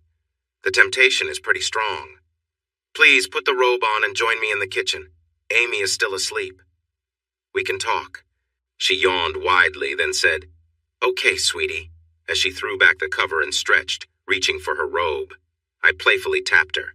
"Tease," I said, and hurried to the kitchen. I made her a cup of coffee. She sat down, looking eager. "What now?" "I'm not sure. What do you want?" "Nothing much. Everything, really. I just want to stay in the lives of the two people I care about. I'll take what I can get. What do we do next?" "I think you should go to the bedroom and cuddle with Amy. Wake her up gently with love. Let her know you plan to be around for a long time. Promise her that if you ever decide to leave, you'll tell her first, and that you will always care about her. This feels right to me. Just so you know, Amy comes first, always. I care about you, but I need you to make sure she is okay. Got it?" She nodded, looking down. Then she walked into the bedroom and closed the door. About 30 minutes later, I peeked in. They were holding each other and softly crying. I closed the door again. Almost an hour later, they came out hand in hand. "I love you," said Amy, giving me a kiss. "I love you too," said Cece, also kissing me. This felt familiar, I thought. I'm not clueless. The playful hints, the smiles, the flirtation I let them slide by, the kisses and little touches I chose to ignore. They were becoming impatient with their efforts to get my attention. It might have continued indefinitely if it weren't for the purple turtles. I still had them, unable to let them go. I still had Cece's ring, too. I thought about these items for a while before bringing them home to show Amy. She hugged them tightly and began to cry. They had been stored away for years, worn and faded. The ribbons were old, and her ring needed polishing. Amy took the ring to get cleaned. She restored the turtles and replaced their ribbons. One evening, things changed. It was just a regular Thursday, not a holiday or weekend. There was a note on the door. "Please come to the bedroom." They were on the bed together, holding the turtles. "We've been trying to show you we care for months. Please let us in. If it doesn't work out, we can talk about it and still be friends. I've missed both of you since I left." Cece was near tears, almost pleading. Amy joined in. "Please, Jimmy, we both want this. We haven't touched each other yet, and we won't unless you are with us. But we want a sign from you if you agree. The ring is on the nightstand. Place it on her, tell her you love her, and then come to bed." Without thinking twice, I slid the ring onto her finger. "I love you, Cece. I always will. Is there space for me too? Just know I'm not as young as I once was." They both laughed. Amy handed me a small blue pill. "I've done something silly, Jimmy." I told our doctor a little fib, saying you were having some minor issues. He gave me a pack of 3 pills. I hope that lasts until Monday. They were both pulling at my clothes. As I lay between them, I smiled. Here we were, 3 parts of a lovely triangle, surrounded by a circle of friendship. Would we last? Who knows? But we would care for each other as long as we could with all our hearts. Leaning on my cane, I looked down from the mountain into town. My home for over 60 years. My daughters respected my privacy, waiting patiently by the car. Only one is my biological daughter, Barbara Joanne. The other is my stepdaughter, Amy. They bring me out once a month for a short visit. It makes them sad to know they won't have to do it much longer. I am 83 years old now, living in a small apartment at an assisted living center. They bring me my meals and check on me from time to time just to be sure I'm okay. It's nice, but it doesn't feel like home. It feels like a waiting place, reminding me of an old British sitcom called Waiting for God. It won't be long now, I welcome it. The mix of medications I'm on dulls the pain, but it gives me peace and time to remember. I still clearly remember the first night we welcomed Cece back into our lives. It was slow and careful, exploring and appreciating what we had once shared. It wasn't the passionate nights of youth, but it was mature love with all its layers. Thanks to the pill Amy got me, I felt up to the moment. Like always, I was up first to make coffee. Amy followed closely behind me, and as we sat sipping our coffee and thinking about our new life, Cece made her way to the table. After a second cup when everyone was awake, I asked the obvious question. What now? Amy took charge. Cece was about to learn she wasn't the only one involved anymore. First, we need to reconnect. You're not just moving in, Cece. We still need to get comfortable with each other physically. Emotionally, there are some feelings left over from our breakup, especially between you and me. Jimmy can tell you that I have my own matters to resolve that don't involve you. So we'll talk, and then we'll talk some more, and we'll keep caring for each other. Another moment of silence followed. Then Cece surprised us with a suggestion. Can I at least buy us a bigger bed? Laughter filled the room just like old times. I still had to go to work, so off I went while the girls made plans for our new lives together. When I returned home that night, we had a new bedroom set that included the biggest bed I had ever seen. At least Amy wouldn't feel too warm now. We took our time. Cece stayed with us about every other night for 2 months before moving in permanently. Our routine was back on track, except now when I slept alone, it was at her condo just for a while to give them some space for their own connection. Cece and Amy thought it was a good idea and returned the favor. The only downside was I still needed to make breakfast, so I had to get up early and wake them up. Amy and Cece would handle dinner, and they often joined me for lunch. We took turns doing the dishes, but Cece was always a bit slow. I jokingly threatened to put the dirty dishes in her bed when she slept alone, which helped her speed up. Was everything perfect? No. Amy was stronger than before, and Cece was still a bit spoiled, so they sometimes clashed. Cece got upset and stayed away for a week, and Amy wouldn't let her come back the next week. I had enough and brought Cece home, sat them both on the couch, and warned them that if they didn't make up, I would treat them like children. They made up, and Cece joked about wanting a little punishment too. Amy insisted she deserved one as well. That made for an interesting reconciliation. Amy had left her job at the school, and Cece had never worked, so they started looking for activities to fill their time. They began volunteering, both together and apart. They became well known around town and at the college. Barb passed away 2 years after we reunited at the age of 74. I was one of her pallbearers, along with 2 of her grandsons. Barb had come to terms with Cece, offering her a guarded friendship, though she never loved her like she loved Amy. Our daughter and Amy rode in the family limo while Cece and I followed. In her will, she left me all the love she could give, which meant more to me than money. She gave Amy the jewelry from Joanne and a small amount of money to be spent on fun things. Barbie Jo, referred to as her first granddaughter, received a 10% share in the Ford dealership, which Barb had helped grow into the largest in the Southeast. The rest of her estate went to her husband Todd and her daughter. I got a few pictures of Barb and Joanne, while Amy received the framed jewelry, which brought us both tears and smiles. 6 months later was the start of the annual event called the Barbara Jones Stripathon, where the winner was chosen based on the number of items collected. Amy, Barbie Jo, Jane, her adopted daughter, Joanne, Barb's granddaughter, and Cece hit the local bars. Cece and Jane came out on top with 2 each, while the others got one. I didn't ask questions, but kept some money ready in case they needed it. When it came to money, Cece was well off. Her dad had divided his estate among his children to help with taxes. He was still alive when we got together, richer than ever. I didn't like him, but no one could deny that he was good at making money. He saw the decline of the textile market coming and sold his factories at a good price. He then invested in real estate and made another fortune before that market crashed. He was still buying properties at low prices, waiting for the market to improve. Seeing his face when Cece was on one arm and Amy was on the other made me happy. I didn't tease him too much, but the grin on my face showed him everything he didn't want to admit. Being a hometown hero didn't help things either. With money from my writing and the book, Amy and I started a scholarship program at my old high school. The program covered 2 years at community college, and if students kept up their grades, they could go for 2 more years at a regular college, ideally at Mountain State. Every year I gave a talk at the school about the importance of education and hard work. The school had a display case in the lobby next to the office that embarrassed me. It felt almost like a shrine. It had the motto, "Anything is possible," with photos of me from yearbooks, a few from my college days, and some as a professor and dean. In the middle was a big picture of me in front of my old motorcycle, wind blowing through my hair and beard. Underneath there was a copy of my book. Years passed, and the girls started suggesting I retire. I wasn't sure until we got a new president. He was ambitious and wanted to make a name for himself. By then, everyone in our community knew about my personal life. We didn't show it off, but we didn't hide it either. Honestly, no one seemed to mind.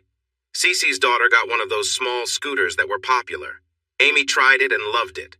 Soon, both girls were shopping for scooters. I insisted they get ones with at least 150 cc's, something strong enough to keep them safe. Before long, they were a common sight, zooming around.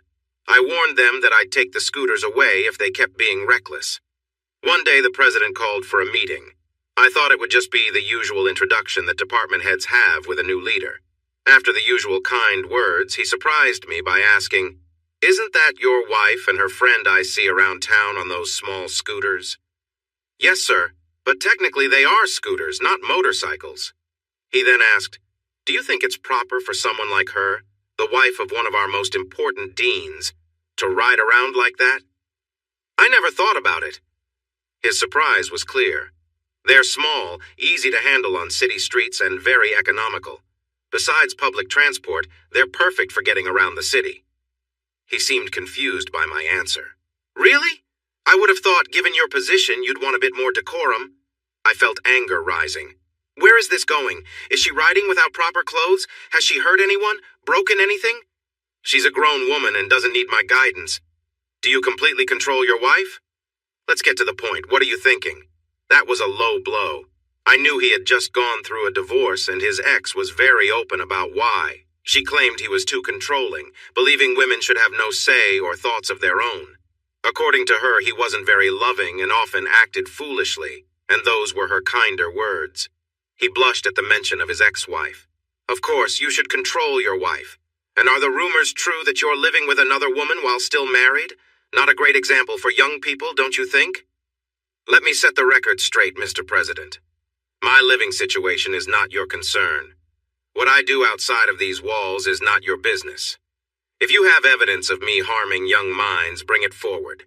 I have one of the top departments at the school, and many enroll just for that. If you don't think I should be here, then fire me. Otherwise, stay out of my personal life. Do we understand each other?" I thought he might really lose his temper. He knew he couldn't fire me without a solid reason, and he didn't have one. The fact that I didn't bow down to his expectations did not seem to register with him. "I'll use the morals clause. You'll be out of here so fast it will make your head spin. Don't ever speak to me that way again." I couldn't help but smile. He was getting loud, so I raised my voice in response. "Go ahead, make my day. Use the morals clause. I've got a great lawyer who loves these kinds of challenges. I know 3 of your professors are living with students and 2 more are involved with others. Go ahead and dig into that. When it comes down to it, all you can show is that a longtime friend lives with us." "Are we done here now?" He was struggling to form words. "I thought so. See you later." I admit I may have gone a bit overboard. Retirement crossed my mind, and I decided it was time. I went straight back to my office and began the retirement process. When word got out, it caused quite a stir. He had left his door open, and his secretary and some staff overheard everything. I received a call from the president of the college system, the top leader. I had met him a few times, and we got along well except for his insistence on wanting me to transfer to Central, his alma mater. "Is it true? Are you retiring? Think about it. We really need you. If it's just a change of scenery you want, I can arrange that." "Thank you, but it's time to let the younger generation take over. I'm happy to step aside and give someone else a chance.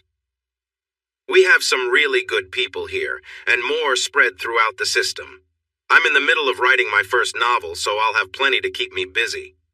There were a lot of nice words, many goodbyes, and both private and public parties for me. Everyone at the school knew about the little disagreement that led to my retirement. So many came to celebrate.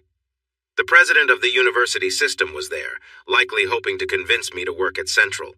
At first, Amy and Cece were upset. But when I reminded them that they had been urging me to retire for a while, they decided to just enjoy the moment. They got a bit of payback at the dinner. Wearing matching dresses, they stayed close to me during the event and surrounded me at dinner, showering me with hugs and affectionate gestures. In my speech, I thanked my past and present mentors, the people who helped me become a better educator over the years. I managed to add one final note. Most of all, I want to thank my wife by law, Amy, for being there for me all these years with her love and guidance, and my wife in spirit, Cecilia Morgan, for helping me grow into the person I am today. I love them both dearly. Everyone, just know that I will miss you all. It has truly been a joy to have you as friends. Almost overwhelmed with emotion, I left the stage and returned to my seat, where I was embraced by 2 loving hugs. As I wiped my eyes, I saw the school president looking at me. He looked surprised, as if he had just tasted something very sour. Once everyone was leaving, the system president spoke with me. "Well, Jimmy, you really know how to leave a lasting impression. This place will miss you more than they know. If you ever decide to come back, give me a call. Central could always use someone like you." He kissed the girls on the cheek, told them to take it easy on me as an old retired guy now, shook my hand one last time, and left. With some free time, I joined the girls in their charity work, focusing on the university. Being a bit well-known sometimes has its advantages. One special project for us was Amy's house. We moved into Cece's townhouse, a shared decision for convenience. Our old house was in the countryside, and I lost interest in yard work. The townhouse had 4 bedrooms, more than we needed. We did a bit of remodeling, added a bathroom, made some changes, got the zoning clearance, and opened it to 4 girls who needed financial help or were on partial scholarships, completely free of charge. Amy remembered what that struggle was like. She became a caring figure, often visiting to cook breakfast and check on them. She made sure the pantry and fridge were always full. Not to be outdone, Cece started hosting Thursday night pizza parties, where they would review grades and reward the girls with small allowances. Most of the girls loved those gatherings. So far, 32 girls have lived in the house. At the girls' suggestion, I took my poem, Song of the Purple Turtles, and turned it into a romantic novel. It was very personal and took me 3 years to finish. I didn't ask for permission for what I wrote, but I made sure they read it and shared their thoughts. Both girls were upset by some parts, but they liked the final version. The editor who had helped with my last book had moved to a bigger publisher and asked me to contact him if I wrote a novel or needed more help with a book. I sent him the manuscript. Remembering that I didn't like to travel for my last book, he came to visit me with a contract. Following his advice, I had my lawyer look it over, and I got an agent. After some more editing, it was published. It did really well. They wanted to make a deal for more books, but I wasn't sure I could write another, so I said no. Cece and Amy created the cover design, and I insisted it be used or I wouldn't sign the contract. The cover showed Amy and me at a New Year's Eve party from long ago based on a newspaper photo. The only change was that Cece was shown prominently in the background. When the movie rights were sold, I made sure to have a say in the script, worried it might turn into something inappropriate. We all went to Hollywood for 4 months. The girls enjoyed the beaches, the shopping, and the parties for a while, but they soon wanted to go back to real life. They left a month before I did, which was hard for all of us. I flew home every weekend. The scriptwriter did a great job, and the director, a rising star, treated the book with care. After seeing some scenes in the editing room, I felt satisfied. It didn't win any awards, but it made a lot of money. One surprising result of the book was the attention it attracted. I was glad my townhouse was in a gated community. The commotion faded quickly, though in today's world, you don't get a long moment of fame, more like a fleeting one. While they liked riding scooters, neither girl wanted a motorcycle. I had kept my old Sportster all those years. I almost sold it a few times, but Amy would get upset whenever I mentioned it. I rebuilt the engine twice, but eventually it became too tough to ride comfortably. We bought a series of bigger and more comfortable bikes. When Cece came home, we had an Ultra Glide, which was a really nice ride. It got tricky because both girls wanted to ride, so I ended up going on the same trip twice. They did some research and came up with a solution. I came home one day to find a brand new bike in the garage, complete with a sidecar. Both girls were watching from the window, and when I started it up, they ran outside with helmets, handing me mine. It took a little time to adjust, but soon it became normal to see us around town, with Amy riding behind and CE in the sidecar. Just after my book was published, we took on a new role, bar owners. The Black Dog had changed hands 3 times, and each owner had done a worse job than the last. When the current owner got into trouble with the tax office, he decided to sell the bar to avoid serious consequences. We bought it for a great price and remodeled it, trying to keep the spirit of a neighborhood pub. Todd, who had retired from the police force, was feeling bored, so we convinced him to manage the bar. Many regular customers had stopped coming due to poor management, but they returned once they heard the bar was under new ownership. It became so successful that we opened another bar near the campus and called it the Black Puppy, aiming to attract the college crowd. It was a big hit. We continued this way for years, enjoying our time together. When I turned 70 after the release of my second novel, I was invited to give a commencement speech. After I finished, we found ourselves surrounded by family and friends. Many were former residents of Amy's house, along with great nieces and nephews, one of our grandsons and 2 grandsons of Cece. We never counted how many children we supported, but every bit of our help meant a lot. We began to slow down, which was just part of life, but Cece didn't like it. Amy would tease her about every new cream and lotion she bought, but I noticed that Cece used them too. One winter, Amy slipped on the ice and hurt her knee badly. She wore a brace for 2 months and went through physical therapy for 3, but she never fully regained the mobility she desired. When doctors suggested a small surgery that could ease her pain, she decided to go through with it. It was a quick procedure, just 30 minutes of surgery, followed by 6 hours of observation, and then we could take her home to recover. It was such a routine process that she told me not to come, as Cece could handle the transportation.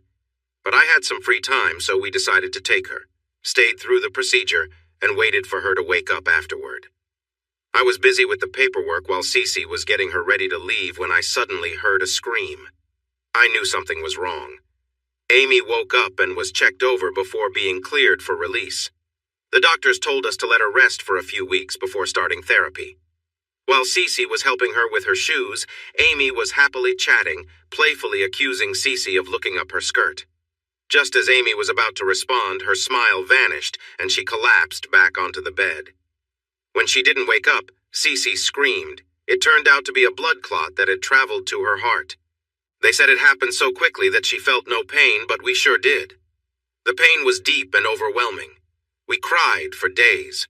Our children took care of all the arrangements. We said a private farewell before the funeral, honoring her last wishes. Her beloved purple turtle was placed in the casket. The ring I had made was gifted to me, along with a letter she wrote. It took me 4 tries to get through the letter. It felt so much like Amy. My dear ones, if you are reading this, it means I reach the end before at least one of you. Don't be sad. I want you to keep living. Our children and future generations will need your love and kindness. If you both outlive me, I have a few requests. Jimmy, marry Cece as soon as the time is right. That way we can truly be a family together. You know I wanted the turtle with me, something to hold on to while I wait. Cece knows what I want to happen with my ring. Now share our love with others who need it most. Visit me. I'd love to hear you both now and then. I'll be waiting for you. With all my love, Amy. We made it through. We shed tears and threw ourselves into our charity work and caring for each other. 9 months later, we had a small wedding. Cece's daughter, named Amy, and my daughter, Barbara Joanne, were our witnesses. 5 years later, Cece passed away. She had always been a big woman, and after some time, her health declined. Her purple turtle was with her until I could join them. A year later, I fell and broke my hip, which made it hard for me to care for myself. Not wanting to be a burden to my family, I moved into an assisted living apartment. My kids and a few old friends visited often. When people learned I was a wealthy, twice-widowed, best-selling author, The ladies in the community made sure I had company. I could hear their laughter. Now I sit, surrounded by memories and medication. I can tell my time is coming both from how I feel and the care I receive from the staff. I'm ready, as I truly miss my girls. There was a big turnout for someone many had forgotten. The weather was cloudy and cool, but nice enough. Mountain View, high atop a mountain, overlooked a small college town. Children, grandchildren, great-grandchildren, and even 2 great-great-grandchildren gathered in front of the gravesite, remembering. It was actually 2 double plots purchased years ago by the girls. Only 3 were buried there, spaced out. Amy didn't like being too close to others. The largest stone in the cemetery stood tall, drawing the attention of visitors. It was a big triangle rising high. At the top were the letters C with an A inset and a J hanging from the crossbar of the A, all inside a triangle surrounded by a circle. It was inspired by a tattoo that those resting beneath it wore with pride. In the right corner was a carving of a turtle with a white ribbon. Below it was the name Cecilia Morgan Wilson, a loving wife to Amy and James. In the center was a similar turtle carving, but this one had a yellow ribbon. It read, Amy Johnson Wilson, a loving wife to Cecilia and James. On the left was a carving of a motorcycle with the words, James Looney Wilson, a loving husband to Amy and Cecilia. He was buried, as he wished, with 2 identical rings in his right hand. Finally, you made it. Shh, Cecilia, you were always so eager. Did you bring the rings, my dear? They're right here, waiting for you. Great, please put them on us. C.E., give me some space. You know I get warm. After exchanging sweet words of love, they settled in for their well-deserved rest. Hey, everyone! Thanks for watching. Don't forget to subscribe and turn on notifications so you won't miss any of the exciting stories we have coming up. What do you think about the characters in this story? Let us know in the comments. We'd love to hear from you.